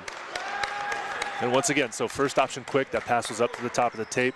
You know that Elias wants to keep feeding his big man, Matt Seifert, and that crossbody turn back, Amato is, you know, kind of jumping out towards his wrist away, and he's getting burned on it. Yeah, and I think this is the most offensive we've seen Seifert all weekend for sure. They're finding him really well. He's definitely climbed the mountain throughout the tournament and kind of created more opportunities for himself as this tournament has progressed. Absolutely. That's a great block touch by him there. Matt Elias goes right back to him, finds that deep swing, and he's climbing that mountain wonderfully. I gotta say, he's really putting in a lot of work. And what's impressive, when you see a lot of middles, they have their favorite tendency on which swing they're gonna hit 80% of the time, whether that's wrist away towards the libero, or they're gonna, you know, cut it back towards your setter. And it's also situational, whether it's a first set serve receive option or in transition. Yeah. Given the pattern that they're running and where they like to hit the court. But he's really working both sides and making Stunners guess quite a bit. Bramwell, though, shows that, hey, don't give me the respect. I'm going to bang that ball into the corner. Chris Vaughn, I'm sorry, but I need you to move your block in. Yeah. Make Bramwell hit line. He has not proven that he can do that yet. Stop chasing him all the way out to the antenna and opening up that cross court for him to hit. Yeah, and I believe Coach Justin was talking about that they really wanted to line Vaughn up on Bramwell because of the size matchup. And we need to see a little more production from him. Once again, Como scrapping. Jeff West goes under the net to pursue that ball and unable to make that work for them. Yeah, that ball traveled across the court inside the antenna, which is not pursuable by Jeff Schmitz, which is what the final call is. If the ball had traveled outside of the antenna, Schmitz would have been able to pursue that ball and bring it back. Yep. But since it traveled over inside the playing court, it's not pursuable. Pursuable. Yeah. Unique New York. There's a pass by Chavers. Backside for Bramwell, and once again, no one home. Guys, Bramwell will run away with a match if you do not respect his ability and athleticism. I think if Coach Beaumont could get into his hitters' ears about their block movement, I think they'll realize that that big swing block is taking them actually out of the play, as opposed to just maybe a quick side shuffle and just getting in front of his hitting arm. Corey swings his first serve long. So we see Corey Chavers on the court now. I mean, he's moving a little gingerly. Maybe his back is a little bit tight. He didn't get a good quality warm-up. You can see that his number got called, you know, as a last resort maybe with that injury to Matt Hilling. But if I'm the Freedom, I'm serving him. I'm making him kind of bend over and I'm testing him because I think that might be a bit of a advantage to Freedom to expose that, you know, not weakness, but that opportunity there with having Chavers in the court. I don't know if he wants to get set. I don't know if he really wants to jump that much. It's hard to tell, so we're still early on that kind of story within the game here. And once again, we're talking about that real-time problem solving. You know, we don't know what the expectation is here from Stunners in terms of just what conversations being had. So it's hard to know what their goal is, but if you're Team Freedom, you want your blockers to really try to figure that out, because that's going to change the look. Bramwell looks like he's going to be getting more sets, so you got to be ready to find a way to stop him. Yeah, Bramwell, he's got a live arm. He's a little bit undersized, but he's a jumper, and he's got some good firepower in that shoulder. But yeah, the wing blockers for Team Freedom, we've seen this throughout the weekend too. They'll get a couple of blocks, can get some deflections, but we really need to keep under control when we make our moves and get straight over the net in front of his hitting arm and make him change a little bit. Let's make him prove he can hit line. Yeah, and I think we're going to see Seifert going down the line here. That's generally his favorite location, and there's a new passer there, so there it is. And Corey Chavers able to get a pass. And again, Bramwell going into the same spot that he's hit 3 times in a row, and they're unable to slow that down. Yeah, I'd like to see Paczynski move his right hand into that corner, into the angle, take it away. But again, he's still sort of warming up here, 16 points into this third set, so he needs to make the adjustment now as well. And that's a tough thing when you've got Nick Amato in the middle. You cannot leave that man alone. That's absolutely true. Big swing, and Vaughn is dug there. Rally extended by a reset there from Jarvis. Once again, going backside to Bramwell. We're able to get a dig from Albus there, and his back set goes right back to him. Swing down the line. During that timeout, Olivia was able to hear a little bit more from Team Freedom. Olivia, what you got? Thanks, Matt. You and Coach Justin Beaumont have said almost word for word exactly what they need to do at the net. We don't need to swing block. It's actually taking you out of the play. Just get set and go straight up on Bramwell. And there it is, Matt, with a perfect read. Love to see a coach that's dialed in, but also love seeing a guy that knows his stuff on the desk. Thanks, Nick. Just trying to put in my 2 cents. Now that's a big swing from Albus. Goes one-on-one there against Freitag, and Freitag unable to get the touch that he needs, and that ball gets tooled wide. Yeah, Freitag into the game, too, kind of getting his bearings set, but want to be a little bit more authoritative with his move and not just put up a fence for him to hit off of like that. Yep. And all right, there's a swing down the line. That's going to be that D-ball once again. He has got one of the most active arms, and we've got to see a move being made. We're seeing Nick West coming in now, and there's the substitution. I was a little unsure what that adjustment was between games, but we've now seen the Stunners undo that. Yeah, it looked like Nick West maybe just needed a little bit of a rest, kind of an extended break between sets. Yeah. Got to sit down a little bit, recharge his batteries, and see what he comes back with. Now there's a big swing, and you see on his approach there, Albus didn't have a lot of options for himself, and I kind of said that in the pregame match. If you're going to try to go low seam and beat that inside hand of West or Amato, you're going to have a really bad time, because that's where those guys excel in shutting down a swing. Yeah, you see his immediate impact from coming back into the game with Nick West's left hand closing off that angle and making sure that the ball gets perpendicularly hit back down to the court on his block. Absolutely, and there's a swing that goes long, and Paczynski 0 for 2, I think, here, and not quite able to find a connection the way he wants. Yeah, unfortunately, he can't just find the playing surface with that attack. So yeah, 0 for 2 so far, but I like him getting involved. Keep going to him. He'll find it. Good hand pass by Cunningham, tight ball. Castillo is able to attack, and West was a little delayed getting to the backside, so that ball kind of shuffled down through his chest. Jarvis had a pretty good looking block set up there. Yeah, nice move by Castillo to kind of take advantage of the outside blocker. But again, we've been talking about it all weekend long. Challenge the outside blocker's arms and reach for those fingers for that high, deep attack. Castillo with a big serve. Como puts a ball up in the middle of the court, and Bramwell on the outside rolls it over the top, dug by Elias. Cunningham's going to set to the back row. Castillo takes a chop shot into the corner. Como digs the ball, and that's going to be Schmidt setting a ball to Bramwell. Bramwell swings in the corner, not quite able to find it. And I just want to highlight really quick, that's a big serve from Castillo, and we saw Como there kind of handle that ball exactly what we were talking about earlier. When you have a serve that big, you're digging a ball, and he airs it out, puts it 10, 11 feet off the net, and allows them to still be able to set a ball to the outside. Yeah, I mean, it doesn't have to be a perfect pass every single time, although we do want it that way, but look at this serve, and just, I mean, it's tough to pass out perfectly. That's a better pass there. Yep, 8-foot line, and Bramwell goes up, but Albus once again, you know, a full rotation ago when this match started, Albus started by getting another big block on him, and we've done a full rotation now, and Albus is right back to where he left off. Yeah, I think Bramwell wants that one back. That set might have been a tiny bit tight. Yeah. Albus was able to really seal that off and really give him a quick stuffing. Yeah, when you see a ball that tight, what's your move look like as a blocker? As a blocker, you just want to get both hands around that ball, enveloped, and we see a foot fault there from Castillo, but really close off all the hitting options that the hitter might have on that tight set. Yeah, it was well done by them, and got their hands all the way around that ball. you'll hear it very often called just grabbing the ball. Yeah. Really put both hands around it as hard as you can, nice and strong, and just make sure the hitter can't abuse your hands. We see number 7 there with the float serve, goes very short, kisses the net, passed by Vaughn. Vaughn goes up, and once again, you know, it's shown not to be that Schmidt is the outside blocker to attack there, but both of these Team Freedom outsides are more than happy to go down the line and use that outside hand. Yeah, it's great to see. It's very interesting to see Team Freedom attacking the line while they're not making the stunners do the same. They're allowing the stunners to keep going back to the well and hitting cross court and finding their comfortable swing. Let's see them make an adjustment on their block and force the stunners to start hitting line. Yep. Big jump serve into the net there by Vautrin. You know, unfortunately, that's a miss out of a substitution. Maybe he got the green light to do that, but I think we've seen Puczynski just kind of do a standing float serve. Into the net. Into the net. Turn it down a little bit. You know, put the first one in and then go for the glory serve. Now we see West on the back line. Big serve, and misses that into the corner.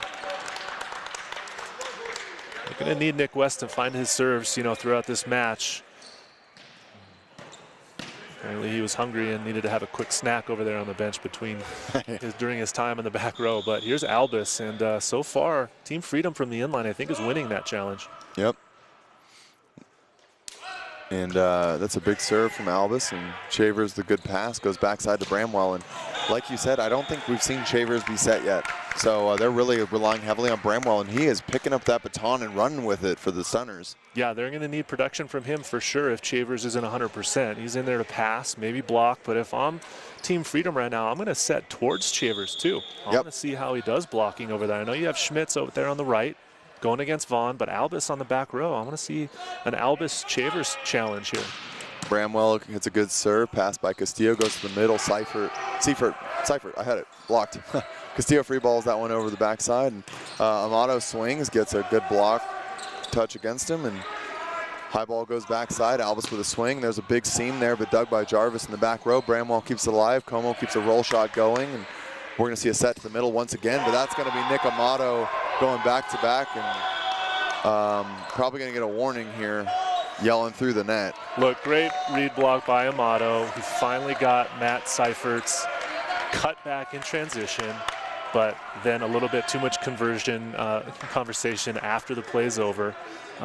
Amato's a fiery player. He's very vocal. We've seen it if you watched him through his days in college, but he just needs to turn around and celebrate a little bit more with his team on that one. His immediate reaction was, hey, he said it first, so we'll keep an eye on that game within the game there, as both middle blockers have a lot to say, and Shavers with a dig, and Elias takes the swing, dug by Stunners, chipped over, and Shavers takes the swing wide and can't find the court. Yeah, you can see that Shavers' approach there was not very authoritative with his step close, and he just tried to kind of cuff that ball in. So, you know, he's there to fill a space. He's going to block a little bit. We saw some help on that quick attack, but he's in there to pass and perhaps not really get too many setting opportunities.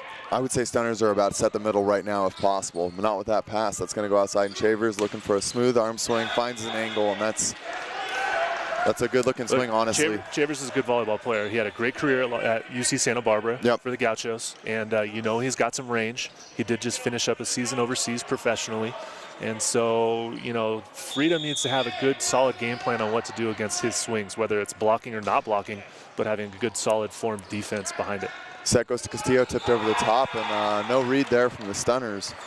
Hate to see that ball go down if you're a fan of the Stunners. Two guys staring at each other, you go, I go, and the ball finds the ground. Unfortunately, what do we have going on here? So this is going to be Modesto subbing back in. Previously, we saw Jeff Vautrin come into the serving sub for Puczynski, but now we're going to see that's going to be a return for Jake Modesto to this match. So they're going to keep Puczynski on the bench. Yeah, I like that choice. Puczynski, you know, he filled a role, but we see maybe just both of these other middle blockers, Nick West and now Modesto, they just needed a little bit of a rest. Like we said, to recharge the batteries, get a little extra fuel in the system, and come back as we're halfway through this third set now, tied at 1 set apiece. You know, also if you're a coach and you're not seeing the blocking moves you want to see, maybe even though you're getting some production offensively, maybe you're looking for a different blocking move and seeing if one of your other guys can make something happen. There's Amato going up, absolutely flying. That's the guy that you just basically launch a ball to the ceiling as he's your middle, and he'll just get up there and attack it. Look, most middles love that play. As a right-handed middle hitter, you're coming from your right side of the court across the court. Your momentum allows you to find a kind of drift, and it tends to open up a seam for you to fully attack. Yep. Served by Amato. Goes to the outside. Castillo attacks high hands, and Corey Chaver is unable to find that dig there. Yeah, nice high attack by Castillo. The Stunners had 2 guys back there. I think Amato had a good read on it, but Chavers kind of stole it from him. Anyone just joining us, we are halfway through game 3 here, so this is going to be going at least to 4, but we'll see who's able to get in the upper hand. There's a dump by West, and Matt Elias finds a touch, but unable to come up with it. A bit of a running dump there from Jeff Schmitz, which is a nice heads-up play by him. Again, front row needs to be on the same page. You know, he's an active setter. He wants to be involved in the offense, and they need to be prepared for that as he runs across the net and throws it down with his left hand. Yep. And he's one of those setters that has a variety of offensive looks for him. He's not just going to look for a back dump, which we saw earlier, but he will happily jam a ball down and throw it down with some authority. Backside goes. Castillo takes a swing and uses Jarvis's hands, and West wasn't quite able to seal to keep that ball on the other side for free. Yeah, that ball finds a little bit of a home in between Jarvis's hands, and as he pulls his hands back, the ball comes down between him and the net, and give the point to Castillo and Team Freedom. Little sense of urgency as a 1-point lead is taken here, and Freedom is going into the later parts of this game. That ball goes out though, and that's a critical error, and we see the tied up, and putting Joey Jarvis on the back line this late in the game with a tied score, definitely a good look for the Stunners. Yeah, we need to see something out of him. Look for something maybe creative, but he needs to be in the court. There's a float serve to Castillo. Castillo puts it on the 10-foot line. That's going to be a back set to Albus. But there's Nick West getting the blocking move that he wanted to see. Little disappointed after that last one kind of funneled through their chest, but yeah, no funneling occurred there. Nick West with the Mr. Clutch blocking duties. He's had 2 real nice, strong stuff downs on both sides of the court now for the Stunners to take a 1-point lead late into this third set. It's a good-looking move, and you know, we were talking about the importance of a blocking point as opposed to a hitting point earlier, and so this late in the game, big blocks like that are huge momentum shifts, and ultimately here, you know, Freedom saw it as enough of a reason to call the timeout. Yeah, I mean, you gotta call it now before, you know, it gets maybe away from you. Yep. And you see the Stunners, they have the momentum. They've got a 1-point lead. They're starting to get some real big, good blocking moves from Nick West now that he's back in the front row. And look for them to try to maintain that momentum and hopefully close out this set for that side. If you're Team Freedom, you're going to come back in, really focus on the pass right here.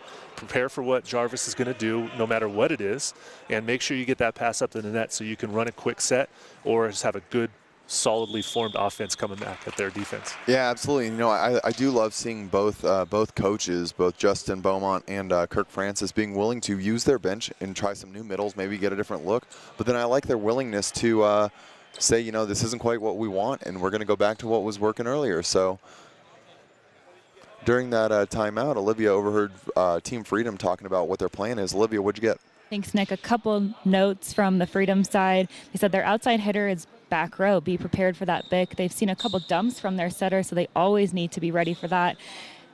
Stunners are successfully hitting those cross shots, so they've taken away the line, so be mindful of that. And most importantly, stay on your toes. Absolutely. Right now, you know, if we can see them kind of return to getting some block touches and allow Freedom's back row to extend some rallies, that'll maybe kind of open up some options there. Earlier on, you made the note that Stunners, really wants to not have to rally and play it out, but they just want to have a one and done. We're seeing a little conversation right now out of the timeout. I'm not sure what was being discussed. We're trying to hear right now as we're kind of just on standby.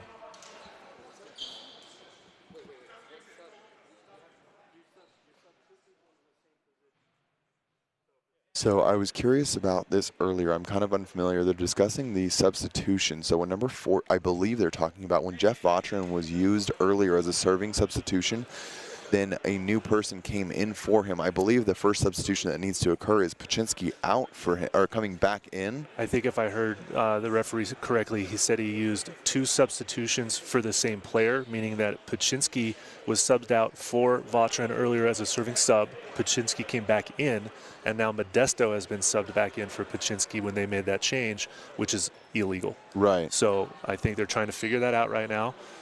Coach Beaumont is pleading his case, not really sure, but the scorecard should be correct, and we're going to have another conversation. I think we're bringing in some additional insight here from the officials team to discuss what the result is of this infraction and how it's going to affect the score, because I may be mistaken, but I believe you have to give the points back that had been scored since that second illegal substitution has been made. Which would end this game right away. It very well could. So that's where, you know, these kind of things are interesting when we talk about when teams unknowingly get out of rotation also, and they carry that rotation for a while. Sometimes you've got to find a way to reset where you guys are, and these kind of things that they vary a little bit, that are different from, you know, going under or being in the net. And right now everyone's kind of just some friendly banter while this all gets resolved by the referees.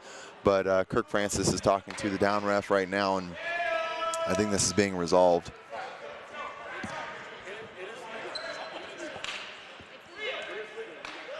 So it is deemed that they made a legal substitution. I did not think Paczynski came back out. I thought that once you explained it to me, I did understand that Paczynski came out for Vautrin. And then, but that was, I don't know. I'm honestly not going to try to pretend that I understand. And unfortunately, we're not going to get the official word on that update. So whatever the conversation has been finalized, everyone's on the same page. The scoreboard is going to stay the same. It's 20 serving 19, and we're going to get back to action here. So we see Joey Jarvis on the back line, and here's a float serve coming from him. Passed well, and that's going to go outside to Vaughn. Vaughn tips, covered up by Freedom, and Castillo sets Vaughn once again. Vaughn goes into the deep angle, dug by Corey. Backside to Bramwell. Bramwell tries to tip, and that is stopped by Vaughn front row. And that's the move that Coach Justin Beaumont really wanted when he lined up number 9 there in front. You know, putting Vaughn in front of Bramwell was the goal from the get-go. They wanted their physical outside, their biggest outside in front of him. He got the block touch there. Yeah, nice heads-up play by Vaughn to not get taken advantage of. And Bramwell, if he was a little bit more aggressive, could have swiped that ball off of Vaughn's block. But now we have another substitution for Team Freedom. So I think we're trying to figure out if they do have any substitutions left. And also making sure it's legal, because once again, this is Modesto who came in for Vautrin. So now he's got someone else coming in for him. That's going to be number 10, Jedziniak. Jedzinski has been a serving sub that's been utilized throughout this event so far. And it's pronounced Jedzinski. That's a spelling I'm missing. Appreciate you fixing that for me. That's what professionals do, Nick. It's okay. Don't worry about it. I'm learning, all right? It's weekend 1. It's a long road in front of me. A casual professional, so it's okay. I'm just kind of giving you a little bit of grief. You've been doing a great job, and that's what all the feedback from all over the world has been telling us as well. So, hey, we're the team's working hard. Really happy to see the NVA putting on such a great production, and hopefully the fans at home are all enjoying this. The NVA is only going to continue to grow. And yeah, absolutely. If you're an indoor volleyball fan, I think you should be really excited about what the potential here can be for the NVA, as this is the first event of 2020. Calendar still being worked on throughout the rest of the year and into the future, but to bring this group of people together to really highlight the volleyball ability and the high level of competition that can be produced here. The United States is hungry for professional men's indoor volleyball. Yeah. It's not something we generally see in this country. It's more overseas, obviously very popular in Europe and South America, Brazil, and the United States has the talent to produce it, so it's great to see something like this going on, especially in these times, and what can come from it in the future. Yeah, and something that was really interesting is prior to COVID, the plan was to run a season from about April to June, and for most people, that's the off season if they're a U.S. player that has an international contract.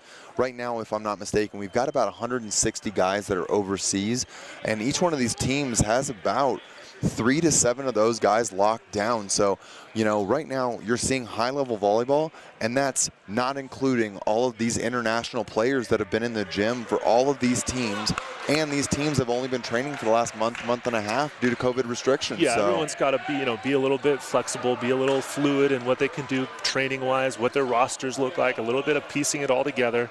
But credit to everyone involved to be able to pull this off right now. Yeah, absolutely. And, you know, huge thank once again to the Utah Athletic Center for hosting us and making sure that this all happens. We're back in the action here, and there's a set going backside to Bramwell, and that's going to be in the net by Seifert. And bit of a bailout after that long timeout. But while I don't like to see a net infraction, obviously, they've made a bit of that blocking adjustment. They're starting to see some good block touches going up against Bramwell now.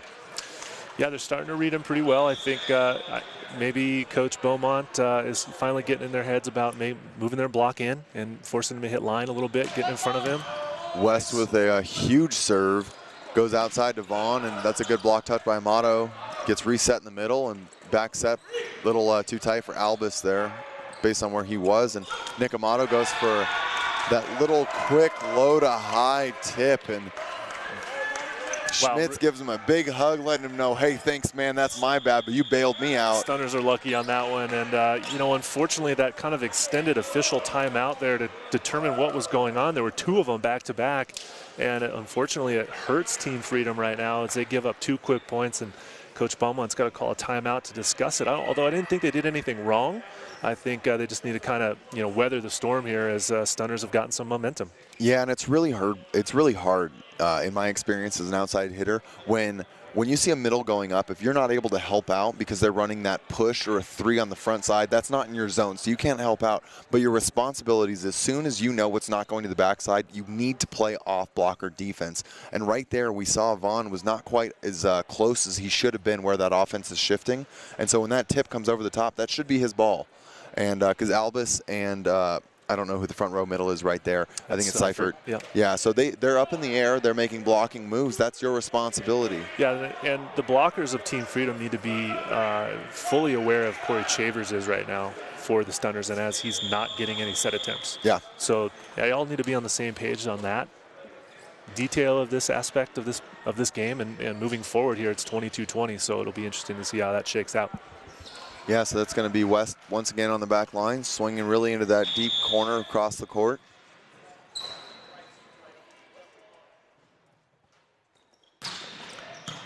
Big swing, passed well, goes to the outside. Vaughn, big physical swing, one-on-one, and Seifert there holds Nick Amato in the middle, so that's going to be Bramwell fronting Vaughn there, and Vaughn just goes into that hard angle. Yeah, good response by Team Freedom there. It gets us a one-on-one block for Chris Vaughn to take full advantage of as he scores the point. That's going to put Albus on the back line and brings Matt Elias front row. He hasn't really dumped yet this set, so not a lot of a threat there, but got to respect the D-ball. Corey Chavers, ace down the line. And once again, huge Great serve by Albus to come in at a very good time to get that serve on Corey Chavers. And we're going to see Coach Francis from the Stunners call a quick timeout with the intention of hopefully icing Albus, make him think about his next serve a little bit more. Yeah, and you know, the serving alone, we've tried to provide a lot of insight, whether it's understanding ratios of missed serve to aces, how to understand when you can green light certain players. That means giving them the go-ahead that if they're going to hit a kind of a high-risk, high-reward serve, you've got certain players that you absolutely believe in them and you want them to do that. Understanding how to use your serving subs. The game of serving in men's volleyball, as a spectator, sometimes can be aggravating because you just see missed serves and it kind of kills the flow of the game. But there is a game inside of a game, watching and knowing exactly how to manage it. Did the guy before you miss his serve? Are the guys, we talked about it earlier, that they were kind of providing some blocking with their bodies so that the passing team can't see it. There's so many little aspects that as you get older and mature in your experience with volleyball, you start to see the teams really take care of those things. And right here, we've acknowledged that Corey hasn't been passing. He has been playing all tournament long. Albus knows that's his guy. He's going to make the front row outside pass and hits him on the outside of his platform. And that's a great serve down the line by Albus. Yeah, I think Albus just wants to keep his serve on the Stunners' left side of the court where you have Jarvis and Chavers next to each other, also coming over Schmitz's head. Yep, and there it is. Jarvis gets a good ball on that. Goes to the backside. Bramwell with a big swing, but block is closed up by Freedom. Como sets to the outside and chopped by Chavers. That's dug by the libero there. Sam Alves takes a swing, dug by Schmitz. Como gets ready to set, and he goes outside of the Bramwell there. And there's a tip over the top, Doug, and Elias sets back, and it's chopped down the line. And that is long for Albus. Nice choice. I mean, it was a good move by Albus, good idea. Unfortunately, the execution just missed, but nice defense by both teams there. Good digs, and we see a nice set from Como as well as in transition for Bramwell. Yeah, good digs by Jeff Schmitz, and you see a lot of confidence there. Como ready right away to take that ball with his hands, and Stunner's pins are ready to swing off that. Bramwell with the toss, gets hit and passed perfectly by Castillo to the front side of the net there, and Vaughn takes his big swing. I said perfectly, and I wouldn't say perfectly once I saw where that net location was, but that's a great move coming across by Elias, and Vaughn knows that it might be his turn to put this one away, and finds that great cross court. Credit to Elias for running it all the way across the court and putting up a good hittable ball for Vaughn to take a nice aggressive swing at. We're tied 23 here as a float serve comes across, and Jeff Schmitz goes for Nick Amato to activate him. Amato hits a little bit of a cut back and goes into that back line. Yeah, great swing by Nick. Kind of telegraphed a little bit. I'd like to see Seifert maybe start playing a couple games and maybe committing a little bit, especially on first option quick from the Stunners, and see if he can get a quick stuff down. Yeah, we've got Chavers on the back line now. It's going to be a float serve coming, and Vaughn handles that. Set goes outside, and big swing down the line. Once again, Castillo knows the way forward. He's attacking Schmitz every chance he gets. Yeah, huge swing by Castillo there. And now we have Puchinski back into the front row. I'll be honest, I'm struggling to understand. Yeah, let's not worry about the substitutions anymore for Team Freedom. They clearly know what they're doing. And so at this point of the match, 24 all in game number 3. Let's keep focusing on this high-level volleyball and not worry about our substitutions. Yep, and we've got it tied at 24. And we see Beaumont here mentioning, it looks like he's signaling that if they don't get this point, he's going to his timeout. Bramwell with a big swing. Puchinski unable to, oh wow, big dig out of the net. I couldn't see it through a camera. Pineapple dig there, and Schmitz throws it into the corner. Looked like that was back-to-back foot volleys and then a free ball over. I think the Stunners are complaining that there was maybe 4 touches, but they won the point, so it doesn't really matter. Yep, you see Get the ball, Dylan. go back and serve. We got Seifert. He's going to clean up the floor a little bit. Slow him down, ice it up. Schmitz made a great play with that dump on 2 deep into the corner. Great heads-up play by him. Quite a bit of arguing. Look, it's okay to be heated right now. This is game point for the Stunners in the semifinals, and every point matters right now for both of these squads. You can see the Stunners bench matching your sentiments there. They're telling their guys, hey, turn around, stop arguing, keep it rolling. You see the guys making that signal that says, hey guys, we're ahead right where we want them. Float serve from Amato. Cunningham with a ball to keep it alive. Set to the outside. Castillo swings. Nick West says, not this time. Nick West coming up huge on the blocking in the second half of that game. He got 3 blocks late in that game, and that's another deuce game that goes in the favor of the Stunners, 26-24. And he is fired up. That is a bit of an extinguisher. Nick West made a great contribution off the bench halfway through that third set. Yeah, absolutely. 3 huge stuff down blocks right there for game point. You saw it. I believe he served an ace from the inline, contributing offensively as well. So really making his presence felt in that business end of the third set. Yeah, now if I'm Freedom, I don't really want to change much other than I think that there's kind of a little bit of a lack of awareness about how Chavers is being involved in this offense. And I think right now that the passing and the setting are so good on Stunners that they're going to really want to be involving their middles. And so you need to get dialed in. And if you're that front right blocker, of course you have to respect Chavers because of who he is, but you need to help out in the middle. You got to find some block touches. Yeah, I like the adjustments that the Stunners have made with bringing Chavers in for his presence on the court. But I would maybe consider swapping him and Bramwell, and having Bramwell hitting on the left for the whole time, because he's going to have a smaller block in front of him with Elias if they're able to dial their lineup correctly to get that matchup. Sure. Now, I'm not too familiar how well Bramwell passes. Obviously, you can run Chavers as a passing opposite. There's a lot of options. Personally, I do like keeping Bramwell on the right because he's swinging well, and it's going to allow you to have more options. Because if Chavers isn't a go-to, that removes the entire backside option of your offense. Great point, Nick. I didn't realize that Bramwell was playing opposite. I should have known that. Yeah. But Bramwell is playing opposite, and Corey Chavers is playing 0-2, so he is always on the left side to hit, and then you have Jarvis playing 0-1. Correct. Okay. So what does Team Freedom do here to pull out, that game, but going into game 4? I mean, that's 3 straight deuce games. This is a very close match. What does Team Freedom need to do in game 4? I think we need to see one of their second middle blocker. I think we're seeing Seifert really step up and deliver offensively and defensively. And right now we need to see a middle. We don't need the middle to be an attacker. We need their second middle to come in and find some block touches. We're seeing Modesto when he's in there getting some, but he's also getting some violations in the net. So we need to see that clean up. And I think that Paczynski's kind of had some errors hitting, not finding block touches either. I'm going with Modesto here personally. Yeah. And I need to see him kind of contribute a little bit more on the blocking side. Unfortunately, I think Team Freedom kind of fell victim to their own substitution fiasco or whatever happened, because obviously losing by 2 points, not to put the blame on that, but whatever happened there, it happened, and a little bit of adversity on both teams. But I would almost like to see maybe a look at Landon Shorts. Yeah. If this game doesn't start off very well for Team Freedom, I would like to see Coach Beaumont throw Shorts in as a spark plug for this team, because he's got some fire. He's a great jumper. He's got a live arm, and he's a good passer. And you know that Team Freedom relies on their bench, and Shorts has been able to produce throughout this tournament, and he's a very explosive player to watch. Absolutely. Now, if you're going with that means that either Castillo or Vaughn are coming off the court. Where are you going? Well, they've both been playing well.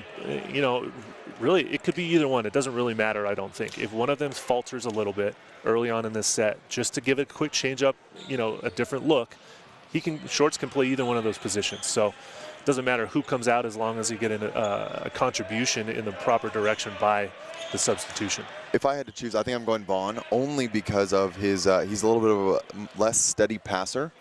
So, I think both are producing well offensively. Yeah. But an important thing to realize as a good team player as we get underway here is sometimes those subs don't mean you're playing poorly. It means that the team needs a different look. Right, and I wouldn't want to give up Castillo's jump serve. It's a pretty effective weapon for Team Freedom so far. There's quite a rally there while we were kind of wrapping that thought up, and we see Schmitz going out the side, getting a one-handed dig, and is able to keep the rally alive. Free ball comes over, handled in the middle by Modesto, and he gets a one-handed set. Now, Modesto needs to take more control of that free ball pass. He almost overpassed that with his hands. Yeah, great save. He also needs to be more offensively minded and involved in this match, too. That was a great serve. It was a great set in the previous play by Elias, able to keep it alive one-handed, and a big swing from Modesto, but can't make that too hard. Serve goes wide there, and now we've got Jarvis on the back line. And good pass there, goes backside. Alvis gets a block touch against him. Schmitz goes to the middle. Set goes over the head of West. But again, that one didn't connect, but that's that comfort we're talking about. You see Jeff Schmitz on the 10-foot line looking for Nick West to be running a three. Look, that's a good idea. I like it. It's just a misconnection. If you're watching and you see Corey Chavers, he's clearly not expecting to get set on the left side in transition, which means that Nick West has got to create some space to give Bramwell overhead maybe one blocker in front of him. Yep, and sometimes even when you already have established yourself in the match like West has here, even just showing that you're willing to run that 3-ball off the net means that the next time Bramwell has one-on-one. So even a miss there might be an investment for the future. That's not a bad look. Absolutely, especially in transition. West with a big jump serve there, goes long. And Freedom finds themselves coming to a lead at 3-2. So if I'm the blocking coach right now for Team Freedom, I've got Amato and Chavers on the left and Bramwell on the right. I'm almost going to send Elias to commit on Amato and put 2 blockers right in front of Bramwell. Yeah. And if it's a broken play, bad pass, get everybody over in front of Bramwell. Yep, and there's the bit coming, but no one's home. Jarvis not ready for that one. Castillo sends it back up to the front row, set outside, and Vaughn attacks that seam with Stunner's a little disheveled. Amato was a tad late. But Stunners are upset about that. Joey Jarvis has got to be ready to hit that ball. He's a back row hitter. You don't have a front row hitter. Yeah. Get yourself ready. Be involved. You're going to get set. don't fall asleep and just pass. You have to be offensively minded. And that's going to put Albus on the back row here, and we'll see what he's able to do. We see a big swing, and that hits Chavers right in the shoulder. And the big thing right now, we're seeing some energy being tested. We don't want to see the Stunners getting too melancholy about the way that this is going. They really need to dial their energy in, and they've really relied on their bench quite a bit to keep them fired up right now. And the bench is a little quiet, so we want to see that kind of return to form for them, while Freedom is over here being very vocally supportive of their guys. Yeah, Team Freedom, great momentum team. Good pass here. They're dialed back in. Goes to the backside. Bramwell goes to jam a ball down the line, and he is so physical. You know, if you're not there, that's a ball like we were talking about earlier. You need to grab that. Yeah, Chris Vaughn over there on the left front blocking duties. He really needs to be more aggressive and get his hands in front of the ball and Bramwell's hitting shoulder. That ball needs to at least be deflected and not just thrown down. Bramwell with a big jump serve, but that one goes long. Good communication here. Just another one of those things of ways to stay involved. When you are the back row opposite, you are standing on the back line. Your responsibility is that you need to let your passers know, is that serve coming in or out? And we hear Albus there giving a clear call to his team. Hey guys, that ball's going out, let it go. Don't touch it, it's a free point. So good work by him. His work is not done just because he's not passing. Float serve coming in, Jarvis low ball, but it's kind of a chaos. Bramwell puts it short, makes Cunningham pass. That goes to the Bick from Elias, dug out of the net by Castillo.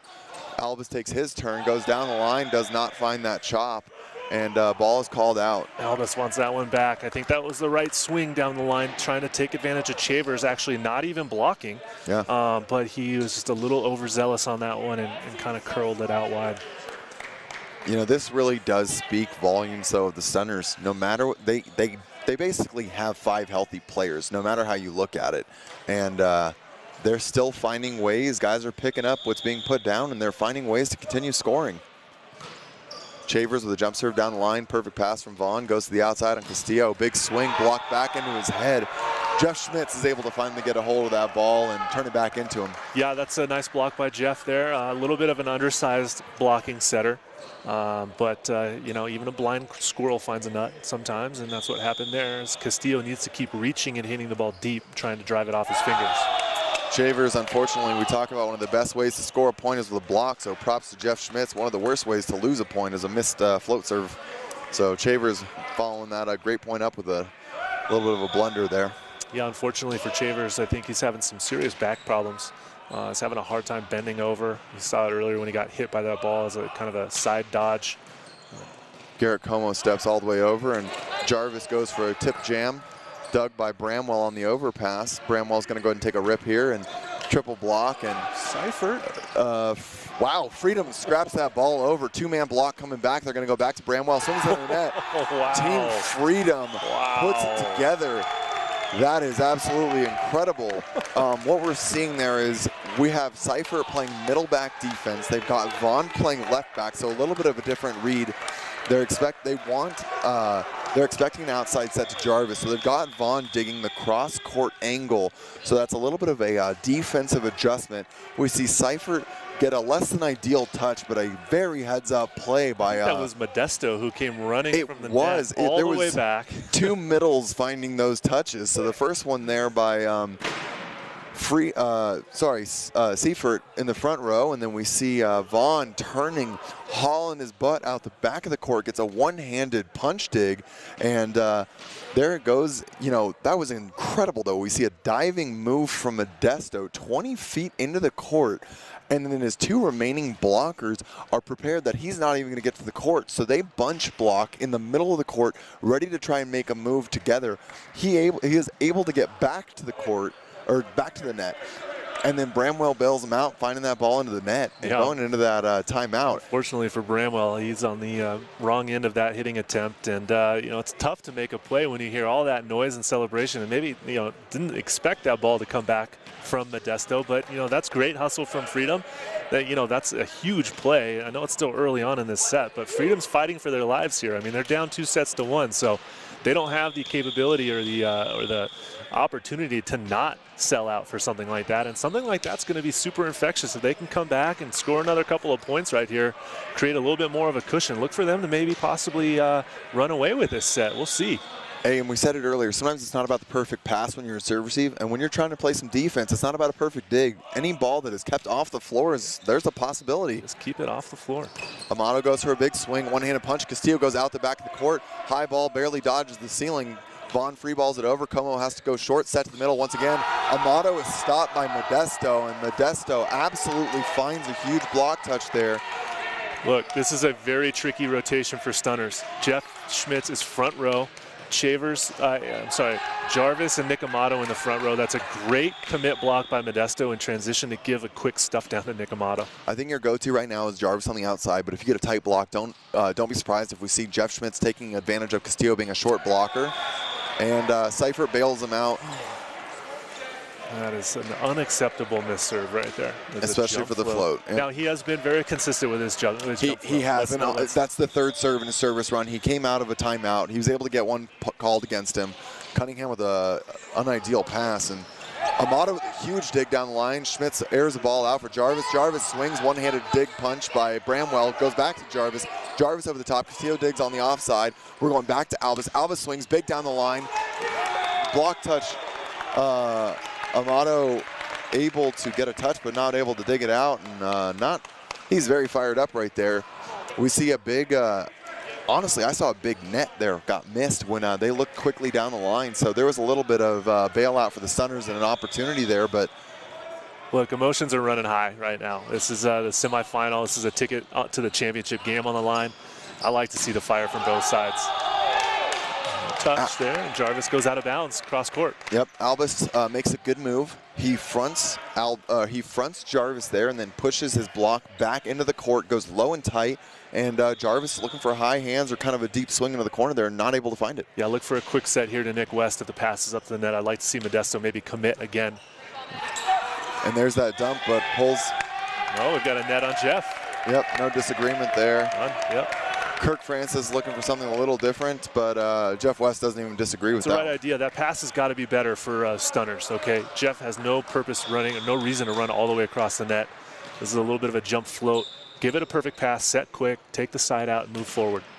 And Shavers is found. Bramwell with the free ball. This is going to have to go with a chop shot over, and Elias is going to set outside. Castillo with an outside chop. That's able to find the corner, and we're looking at a timeout probably coming from the Stunners here. Yeah.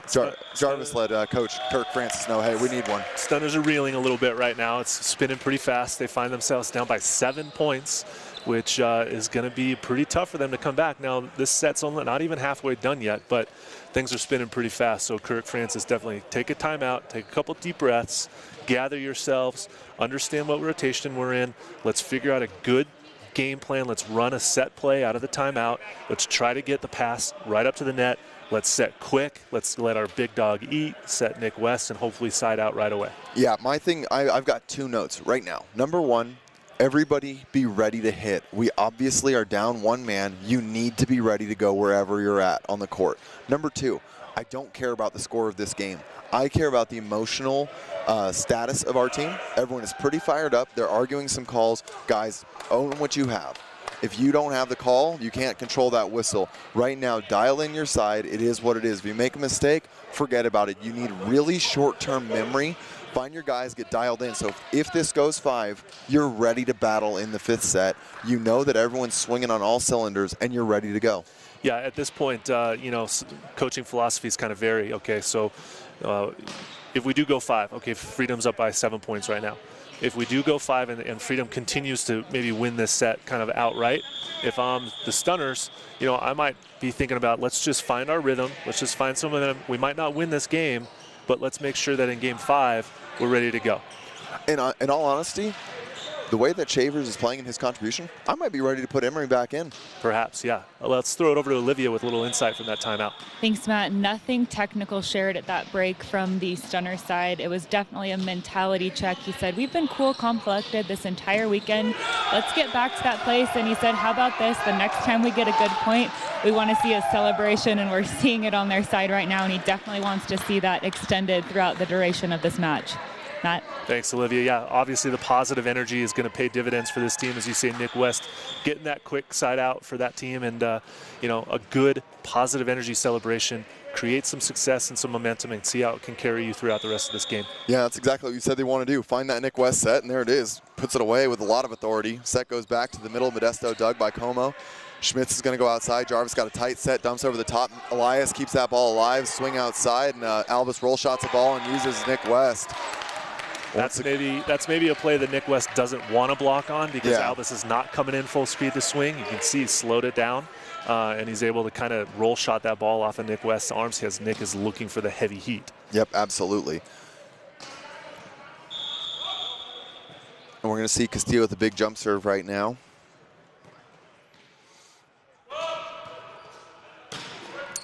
Como handles that one very well. Set goes to the middle once again using Nick West. That's a touch block. Albus takes that so Elias doesn't have to.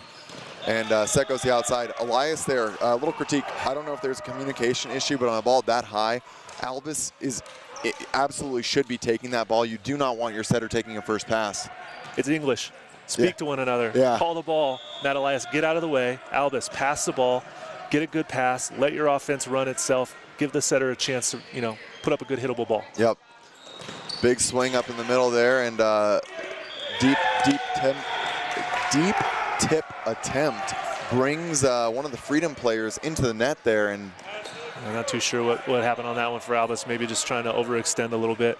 You know, saw Nick West kind of going over for the slap over on two, but the ball was dug. And again, it's a free point back over to the Stunners. So right now, if I'm the Stunners, the offense I'm looking at is you want an active middle. You want to have a Bick coming over the top for Jarvis back there, because you got Bramwell on the back side. You want to try to kind of imitate having an outside hitter, whether you're running a middle attack as a 3 or you want to run your Bick attack as kind of a 40, which is between your left back and middle back guys. So that way you can spread it out and try to spread this block out from Freedom. Albus needs to be aware of who's coming at him so that his block can get set up. Bramwell finds a little chip down the line, uses the net bounce, and unable to be dug there by Jadzinski. Yeah, I want to see Albus step in and maybe help out with the middle blocker so that Seifert has the ability to go back and take care of Bramwell's approach line. 5-point lead here. We're seeing Stunners start to close things up. Nick West, if he can get a big serve here, might do a little bit of damage as well. And unfortunately, that is a big serve, but goes long. And, you know, honestly, when you're 5 points down and you've got the active arm that he does, I'm personally okay with him going after that serve. I like it, but that's the second straight miss serve for the Stunners. Jarvis missed on the one before, or I'm sorry, Bramwell. Yep. That's Jarvis. Jarvis missed that one. But you can't, at this point, miss 2 in a row. Now Yep. you're down by 6. It's 16 serving 10. We're getting closer to the end of this set. Put the ball in play and give a chance to your blocking defense. And Albus helps them out, though, kind of buys them a little breath. And now we're going to see Bramwell going after it for himself, and you've really got to keep this one live. Big moment here for Bramwell to keep this in play for sure. Right now, if I'm Stunners, I'm targeting Cunningham, I think. I think we've seen a little bit of a breakdown for him. Castillo definitely passing very well. Goes to the outside. Vaughn tips it over the top. Como finds they call it up. Amato finds another tip block. Castillo puts it on the net tight, and Elias throws it into the corner, and no one able to pick that up. You saw that down. There was a tough view. I don't know. I couldn't tell, but Como made a very convincing move. Look, it's a bang-bang play. You know, give credit to the effort. You know, my eyes aren't the best, and I'm not wearing a gray polo shirt, or I don't have a whistle, so I can't make the call. I thought it looked like it might have hit the floor, but apparently maybe Como got a fingertip under it, and you know, it was a good athletic play. That's what they're here to do. Once again, we're really seeing Como just all out, trying to extend these rallies, keep the Stunners in it, and a lot of credit there, because, you know, sometimes with calls being so hard to make, when you really sell it and make the ref, you know, make a decision there, sometimes they're going to reward the effort. Yep. Big swing from or big set backside to Bramwell. Schmitz is going to go back to him once again. And that's the block.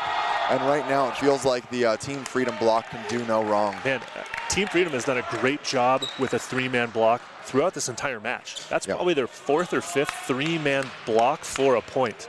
So if they can get 3-man up, it's working out for them. I'd be working really, really hard to make sure I get 3 blockers up every chance I get.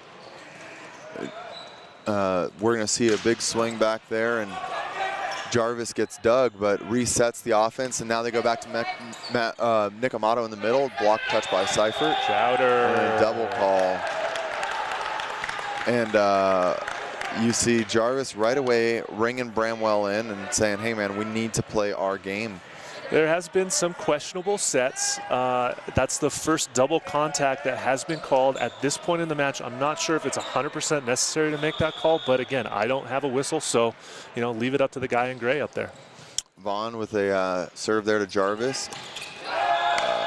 No swing production there from Corey on the outside, just not able to do any approach at all, so it's kind of just a chop. I think that's just a mental lapse on Schmitz, not realizing that Corey is on the left side right there, and he should have gone for either a pipe or back bick or to the right side hit attack. Hey, right now, if I'm Kirk Francis, I'm getting Dylan Emery ready. I want to see a guy that is healthy and can swing, and Dylan Emery is more than capable. The kid has a cannon, and he's got enough touch.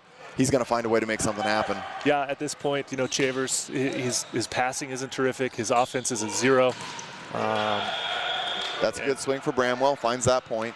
If the Stunners do want to win this match, whether it be in 4 games or 5, and it looks like we're probably going to go 5, you need to have a full-strength team on the floor. You can't have a guy that's at 30% and expect him to contribute any points. Absolutely, and like I talked about yesterday, something that I've always found in my success as a player is that I'm the one that brings the energy to the court, and Dylan Emery and I have played together for years. Dylan Emery is that exact same player. He is going to come in and make sure that his guys are dialed in. And right there's a net call against Stunners. Wow, you see a late net call against, looks like Jarvis might have been in the net. That was a nice block by Nick Amato to the floor for a point, but it gets returned and overturned as a net violation. We're seeing a 10-point lead, or a 9-point lead, and this is the one thing I really didn't want to see. I didn't want to see Stunners continue to compound errors, kind of bring the emotional status of the court back up, but I'm never going to count these guys out. Yeah. Good pass by Como, goes outside to Jarvis. Jarvis blasts the ball off Seifert's shoulder. He's fired up. He's getting his bench going, and those guys need to be vocal back there and support their guys. Yeah, here comes a substitution, but looks like this is going to be a serve sub. Not too sure here. No, that's a setting substitution, looking for a little different look. So right now we're seeing that's going to be Pono coming in, or officially it's Isaiah, but he goes by Pono Ka'a. And he's from Hawaii. Pono loves flashy against the grain sets. This is a great great guy to have, honestly, as long as you got Bramwell on the court. He has great location. He's a setter that played at Concordia University in Irvine, and definitely a very capable setter. He's a very aggressive blocker and loves to get cheeky with his dumps. So as a front row setter, I think this could be a very welcome change for the Stunners. Look, and a great opportunity for him to come in and make a difference, whether or not, however this set ends, if he's able to bring his team back, that's going to be a great morale booster for them, obviously. And moving forward, it's hard to say, but I would also like to see Dylan Emery come in too, like you mentioned earlier. Now's the opportunity for him to go into the back row, and unfortunately, it may appear as if this is going to get overturned. I'm not sure exactly what... Don't exactly know what's going on. Maybe number 2 isn't on the actual roster. Don't know.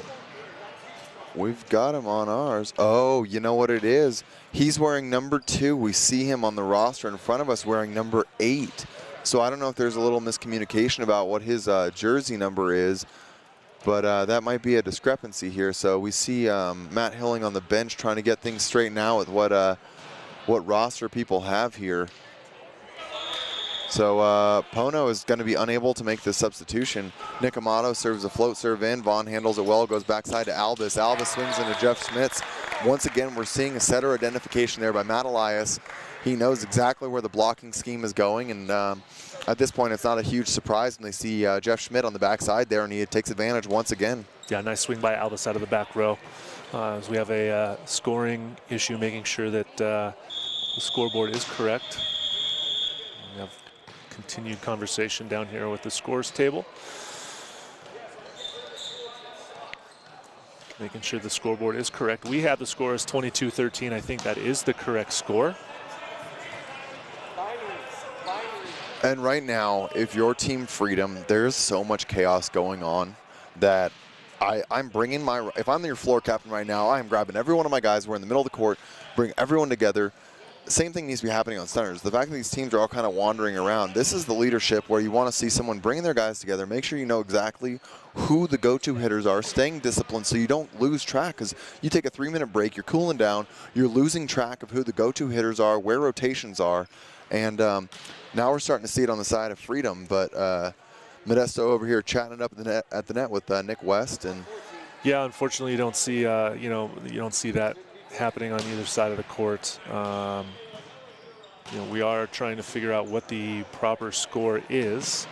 Again, I believe our score is correct on our board, 22 serving 13. But unfortunately, we've got 13 to 25 people trying to figure out what the score is as well. And you know what? That's maybe there's a welcome substitution to be made there. We go deep into our roster over here on the sidelines and make a change. But I think we've got some agreement here, and it's going to be 13 to 22 question marks.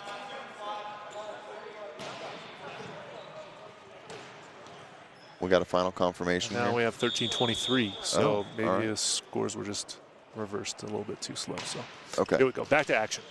Elias, the float serve goes short. Schmidt goes for the dump. There's the aggression. Schmidt with some limited options. He knows that it's his time to take control. By far the most aggressive dump move we've seen from him. So that's a good look. Try to get the guys kind of back on track here. Yeah, he threw that one down for sure. Some authority behind it, maybe some frustration. But point for him as he goes back to jump float. That serve is called wide. And that's going to take us to game point for Freedom, looking to take this one to 5. Yeah, here we have a set point now. Team Freedom up by 10. Let's see if Castillo can close this out, take us to a 5th set tiebreak. Right now, you want to extend 2-3 points if you can. Castillo misses that out. Stunners need to ride every little bit of energy they can so that they're feeling good and healthy coming into this mentally, not physically. I mean, healthy physically over there is a bit of a challenge right now, but they want to be in a mental state that puts them ready to compete in game 5 here. Yeah, Jarvis needs to find a little rhythm with his serve so that can carry in some momentum, obviously, to the next set as well. Goes to the float down the line, pass well by Vaughn. Going to go backside. Albus is your guy, swings it deep. No block touch. You're getting a touch call over here in the corner, and that's going to, yep, Nick West confirms that's a good call. No disagreement there, and we're going to go to 5. Now, for anyone just tuning in, you may have noticed that we're not seeing any side switching, and we will not see side switch here at point 8. Reason being, we're doing our best to be mindful of COVID here, and the athletes are being protected. We're trying to keep everything sanitized on both sides, and you'll see that's why both sides are just staying as is. Yeah, look, that was a well-played game by Team Freedom. Good response to that 3rd set, and they really pulled away early. Team Freedom needs to find some magic potion right now on their bench, whether or not whoever comes in, they have to be ready to contribute in every possible way. This is a game to 15 tiebreaker. They're not going to be switching sides at 8, so it's short. It's a compact game. And if they come out flat like they just finished that set, this game's going to be over and Team Freedom's going to be moving on to the championship. Now, I'm curious. You and I have had very different backgrounds getting to the point where we are now. I was always taught you view this game in 3 different games. It's a race to 5, race to 10, race to 15. You break it down into 3 little sprints. You know, what was your training like? So my history with a game 5 is you want to make sure your lineups are dialed so that you get the matchups that you want. Mm-hmm. You want to prioritize who your first server is to put the other team on their heels, knowing that your best server is going to be your first server. And then also making sure that you have the best possible lineup across the front row to start the game as well, because it is quick. It is a race to the, like you said, 5, 10, 15, and you want to obviously make sure that you're leading through that point, but you want to put yourself in the best possible situation to score those points early. Yeah, and the way you'll see a lot of teams tend to set their lineup is they want their biggest hitter starting left front, because you'll typically see about a rotation and a half in a game to 15. Obviously, when there's a lot of side outs occurring, it could be more than that, but that's a pretty standard thing. So if you're going to have 9 rotations as a team, you want at least 6 for your biggest hitter. I expect both coaches to realize what they need to get from their players across the front row to begin with, meaning that Shavers, who comes out, he starts in the back row at back right, keeps him out of the front row as long as possible. Unfortunately, I feel bad saying that, but that's the reality of the situation. And same with Team Freedom. You see Albus starting at left front, giving him 3 straight rotations of front row action. So, based on our assessment of how this matchup's going and based on our thought on that, both teams really dialing in with that lineup. During that crucial Game 4 break, though, Olivia heard a little bit more. Olivia, over to you. Thanks, Nick. Pretty consistent from the Stunners. They're still just focusing on their mentality. They said, let's look at our mini goals for this 5th set. We've all been here before. Let's just loosen up. And on the opposite side for Team Freedom, Coach said, I promise you, if we get 4 digs in this set, we will win. Our blockers are doing great. Don't change anything there. We just need to focus on the digs. Nick? Absolutely. And, this is one of those things that, honestly, nothing else in this match matters anymore. You are in 1 game to 15. And so however you want to come out mentally, however you want to come out physically, this is what's going to dictate how the match ends. So, yeah, it's all about that mentality, and Stunners seems like they have a confident take on how to go about this. And if you're Freedom, you're riding a high sense of emotion, but I would never count Stunners out. Yeah, look, Freedom definitely has the control of the emotional game right now. They've got the momentum. They just gave a 10-point beatdown, but you know what? That game's over. New game, race to 15. Here we go. Vaughn with a good pass. There's Albus, goes down the line, swings wide, and that's the that's exactly what Freedom wanted in terms of setup, but just the execution not there. Yeah, I don't know why Albus decided to try to turn that down the line and avoid the block, but he had a wide open angle to crush that ball cross court, and he doesn't do it. Stunners with the start off though with the first point. Goes outside this time, and there's the blocking move, and once again you hear Coach Kirk Francis really correcting his assessment of how his team is playing, and he finds them with that block touch. He believes that his guys are going to be able to get it done. Nice timely block by Bramwell on that play. And now we have a 2-0 start for the Stunners. Float goes in from Schmidt. Cunningham puts up a good ball, and they try middle attack now, and Bramwell trying to find an off block. That's a really tough ball because it comes from a high point of contact, but it came pretty slow there off of Paczynski. Or sorry, that wasn't Paczynski, that was Modesto. Yeah. And Bramwell not quite able to connect to find a dig there. We've got a serving substitution, and that's going to put Jedzinski on the back line now for Freedom. Goes for a float serve, goes to Bramwell, who's passing now. And big swing dug by Castillo. Set goes outside, and Vaughn funnels that ball right through the double blocker. So that's a big swing, and I said right there that we see the pass coming in from Bramwell, but he's actually just short defense. So that's a great serve that we're seeing there from Jedzinski. And he's on the back line once again with the float serve. Goes into Como. Como airs that out in the middle of the court. And we're seeing Bramwell getting a big swing approach. Covered by Schmitz, deflected over the net. One hand up, and Castillo sets a tight ball to the outside. Big swing, but there's the blocking move that Bramwell takes away the big block. And earlier we're talking about what it means to take away the ball. Castillo hangs that ball way too tight on the net, and that's going to be Bramwell just absolutely covering that ball up, getting a huge block touch, and that's a big momentum swinger right there. We're seeing the Stunners coming up with 2 blocks right away to start off this match in their 1-point lead, 3-2. Set goes outside. Vaughn once again swings, takes a chop. Jarvis gets a dig. Really tough ball though. It's an okay dig, but the problem is he brings that too far across the court for Schmitz coming out of right back, and so Schmitz not quite able to get the touch block that he touch off the net that he wants. There's a lot of urgency on both sides of the court right now as both teams are really trying to establish themselves and find a lead. We're tied at 3 though as Albus goes to the back row. He's going to be finding a jump serve, and if it's anything what we saw last time, he's going down the line. There it is, Tax Como. Perfect pass from the libero on the side of the Stunners. Bramwell with a big swing, hits the ceiling. It's dug off there, and it's going to be free balled by Vaughn. Nick West takes it short. Set goes right back to him, and he's able to chisel a ball off the hands of Seifert. That's a good look for Stunners there. Como starting the ball off once again by finding a great touch in the back row and getting a good pass for his guys. Nick West able to find a way to secure that point. Nick West is now going to go back, and he's looking for that big jump serve once again. He's missed the last couple 2 or 3, but You know, if I'm still the Stunners, I want to green light that, because an ace right now could be a big emotional win. He goes with a controlled swing, puts it in. Castillo with a good pass, goes backside, and Albus clutches up and swings into the double block of Nick Amato and Corey Chavers there, and that's a big point, tying us up at 4, and that's going to bring who's that on the back line?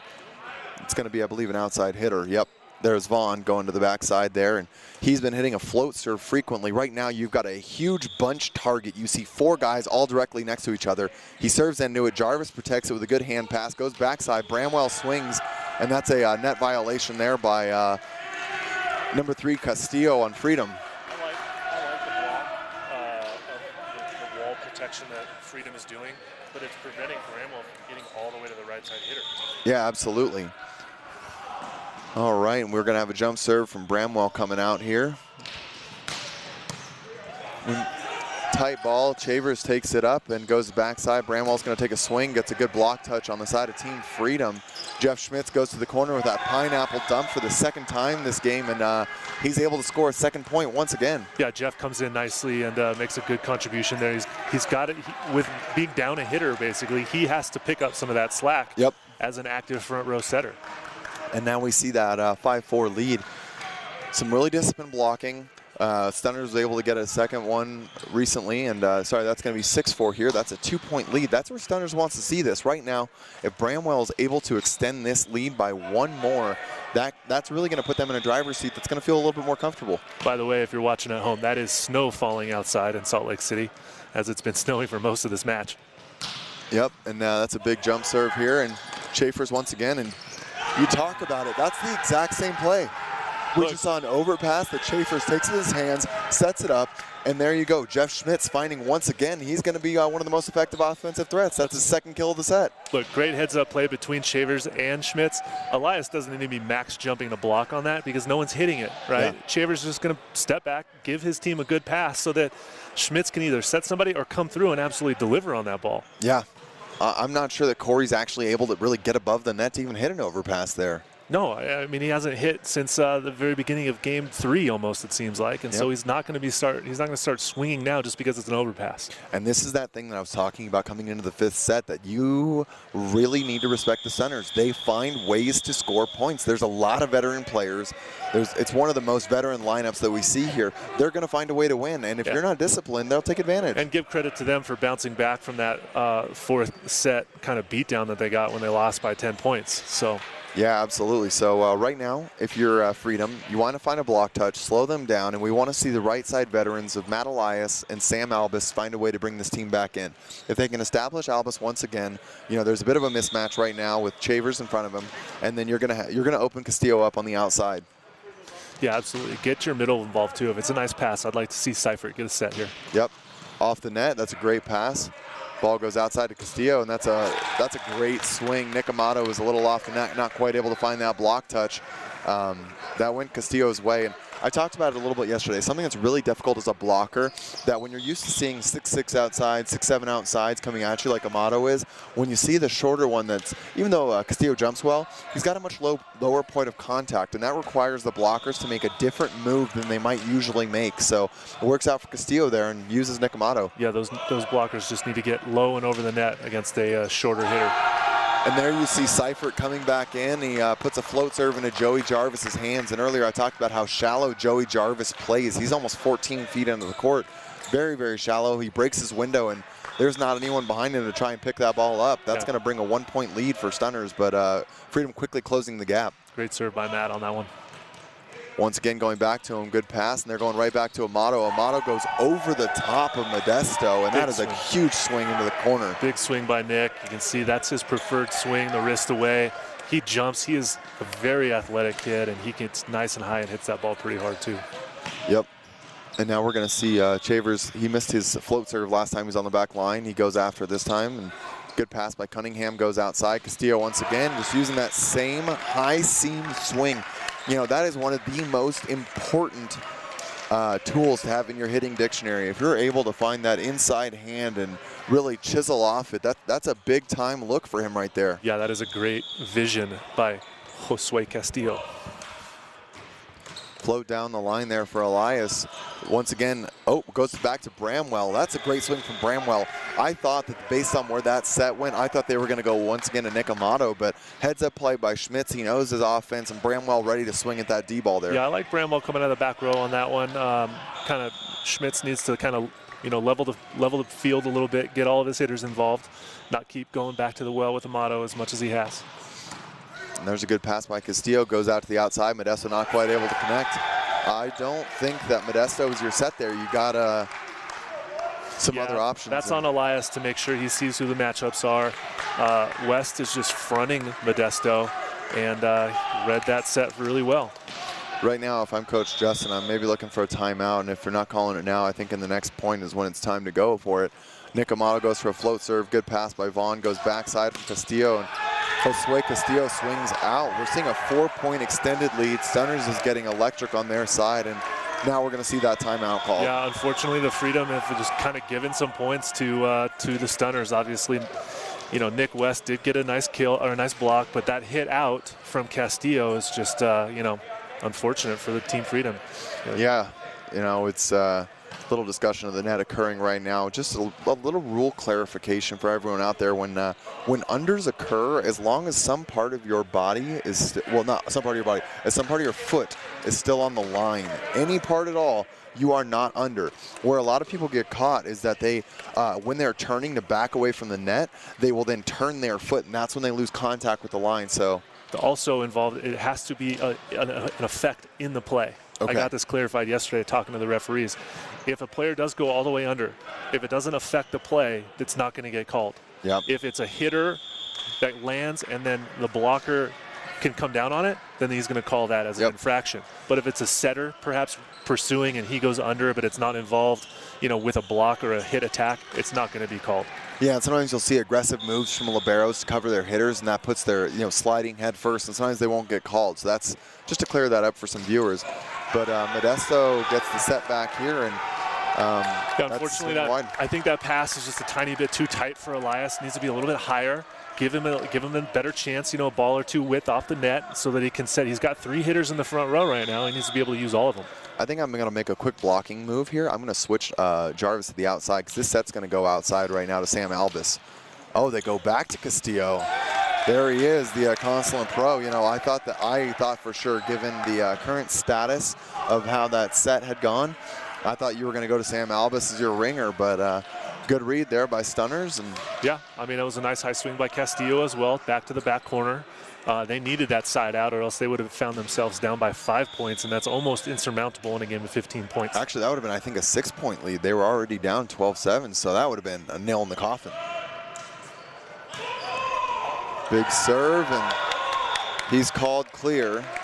I didn't get a chance to see it. I know it was very close, but Tony Chan is standing literally 2 feet away. Yeah, he knows his job. He is watching the foot. Yeah, so that's some of that. That's some of that. When Stunners has worked so hard to bring their mental back and create a lead now, I don't want to see them, just destroying their own momentum here. Yeah. They've got a nice lead. That's okay. Just let it go. When you're the corner referee linesman and the guy is jump serving on your side, you have one thing to do. He either foot faults or he doesn't foot fault. And if he foot faults, you raise your flag. He didn't foot fault. He didn't raise the flag. He scored an ace. Team Stunners are yelling at the referee that he foot faulted. They're 55 feet away, 60 feet away. Tony, he's 4 feet away. Yep. Come on. Sorry. So we're going to see Stunners with a 3-point lead as they come back. A really important side out. They do have a nice little bit of space that, right now you don't need to create a false sense of urgency for yourself. Just find a good pass, give yourself some time, find a swing. The set probably is going to go outside. Unless it's a great pass, then you get Nick West involved. And but Castillo needs to make this serve. Yep, big time serve for sure. He's got to make them make a decision. Oh.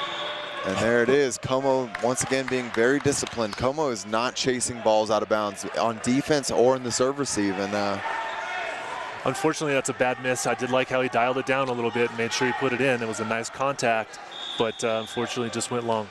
Stunner is starting to see a light at the end of the tunnel. I think Olivia's got some insight from that quick timeout. Awesome. Thanks, Matt. On the Stunner side, they said if you get a good set, we are letting it rip, take big swings, absolutely no tips. And on the opposite side of the net for Team Freedom, they're again looking at those digs, and they said we have to cover. All right, thanks, Olivia. Now we're seeing match point. Stunners have been able to really just turn it on, make no errors, minimize their stuff, and now we've got a high pass. Elias goes back to Albus. Albus swings down the line, and that is gonna do it. That is game, set, and match. Team Freedom kind of collapses there, and Stunners really comes away. They scrapped together, played well as a team in that 5th set, and that's a big win for them, and that's gonna take them into the finals. So. Yeah. Stunners find themselves in the championship game, working through a little adversity, losing a 10-point game in Game 4 to come back and win Game 5 15-9. They really did control Game 5 very, very well. And you see a lot of mutual respect from both teams there. That was a well-fought semifinal that went 5 sets. Could have gone either direction, and the Stunners find themselves in tonight's final. Yeah, and what that means now for both of these teams, up next we're going to have the Las Vegas Ramblers taking on the Utah Stingers. That's going to be the 1st place seed from the American League taking on the 2nd place seed from the National League. So both of these teams holding their seeds thus far. And what that's going to mean is that's the other semifinal. So the winner of that is going to play Stunners here at 7 o'clock tonight. Now, that's not the end of the road for Team Freedom. They're going to play the loser of that next set back-to-back at 4 o'clock. So that is not the end of the road. There was some exciting volleyball here, and we're excited to see, that's a tough loss for Freedom, but I think we're going to get to see them come out with another strong set. Their day's not done yet. I mean, they're going to have to try to figure out, let the emotions come back down, do a little self-check, okay, systems check. They do have a 3rd place game to play. They have a nice match to watch here and see, the two teams kind of fight it out themselves and then get a good scouting session in as well, too. But for the Stunners, they do have a little bit of adversity going on now. It doesn't look like Matt Hilling's going to play. Okay, you got to be concerned about Corey Chavers and what he can do. And right now we're going to toss it over to Olivia for the player of the game. Thanks, Terrell. What a exciting 5-set win here. How did you close it out in that final set? We just wanted to stay composed. We knew it was going to be a tough match. Playing them our last game, they didn't really play their game, and I guess they're sitting a couple guys. So we knew they were going to come out strong, and they wanted to, get their revenge as the game went on. So, we just wanted to stay composed, stay aggressive, and we did that later on. We didn't start too well, but, we played better afterwards. When you say you didn't start well, how did you start to make things click as this one went on? We just talked to each other. We knew it was going to be, a long match. We can't beat every team, 3 straight. It would be nice, but, guys competed. And, we just wanted to stay aggressive, get everybody involved. When we got the ball, we just wanted to put it away. And I think we did that later on. Some adversity on your side as well. Matt Hilling went out pretty early in this one, but you had Corey Chavers step up. Dylan Emery, how big were their performances? No, they were huge. Matt's a big part of our team. He's not only physically on the court, but vocally, emotionally. He's one of our guys that leads us.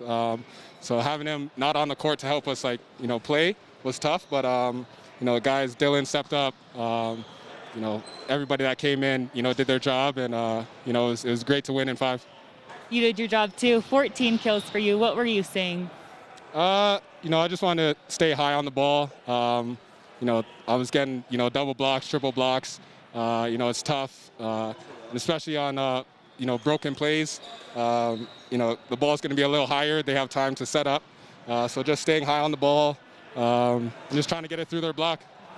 Now you're headed to the championship match. What's going to be the focus as you prepare for that one?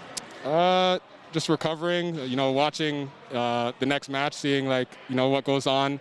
And just guys just stepping up when they get on the court. You got to stay solid, put the ball away, block a little better for sure, and keep our serves. And we missed too many serves, and that helps the other team. So that'll be the focus. Thanks so much. Congratulations. I appreciate it. Nick, back to you. Thanks so much, guys. Yeah, that's a big win there, and we're going to go ahead and see the Utah Stingers getting ready against the Las Vegas Ramblers here. This is going to be a very explosive matchup, two very, very physical teams, and the winner for that set's going to go on to play the Stunners. So, you know, we were mentioning a little bit about the injury status of Matt Hilling. He was over here on crutches. Not sure if he's going to be good to go or what that team's going to do, but they've got about 8 hours right now that they can go figure that out until they come back at 7 o'clock at night, so I guess 7 hours. But you know, those guys never say die, so. Yeah, they're going to have to rearrange their lineup a little bit. I'm sure Kirk will have a solid game plan for them going into the finals. And they'll deal with it maybe with one guy less, but nonetheless, they're in the final. Prepare now, get some recovery, and get ready for tonight's game. Absolutely. That's going to do it for us here over at the NVA at the Utah Athletic Center here in Salt Lake City, Utah. We're going to take about a 15-minute break. We'll be back here and bring you guys the Stingers game versus the Las Vegas Ramblers. Stay tuned.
Thank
you.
Thank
you.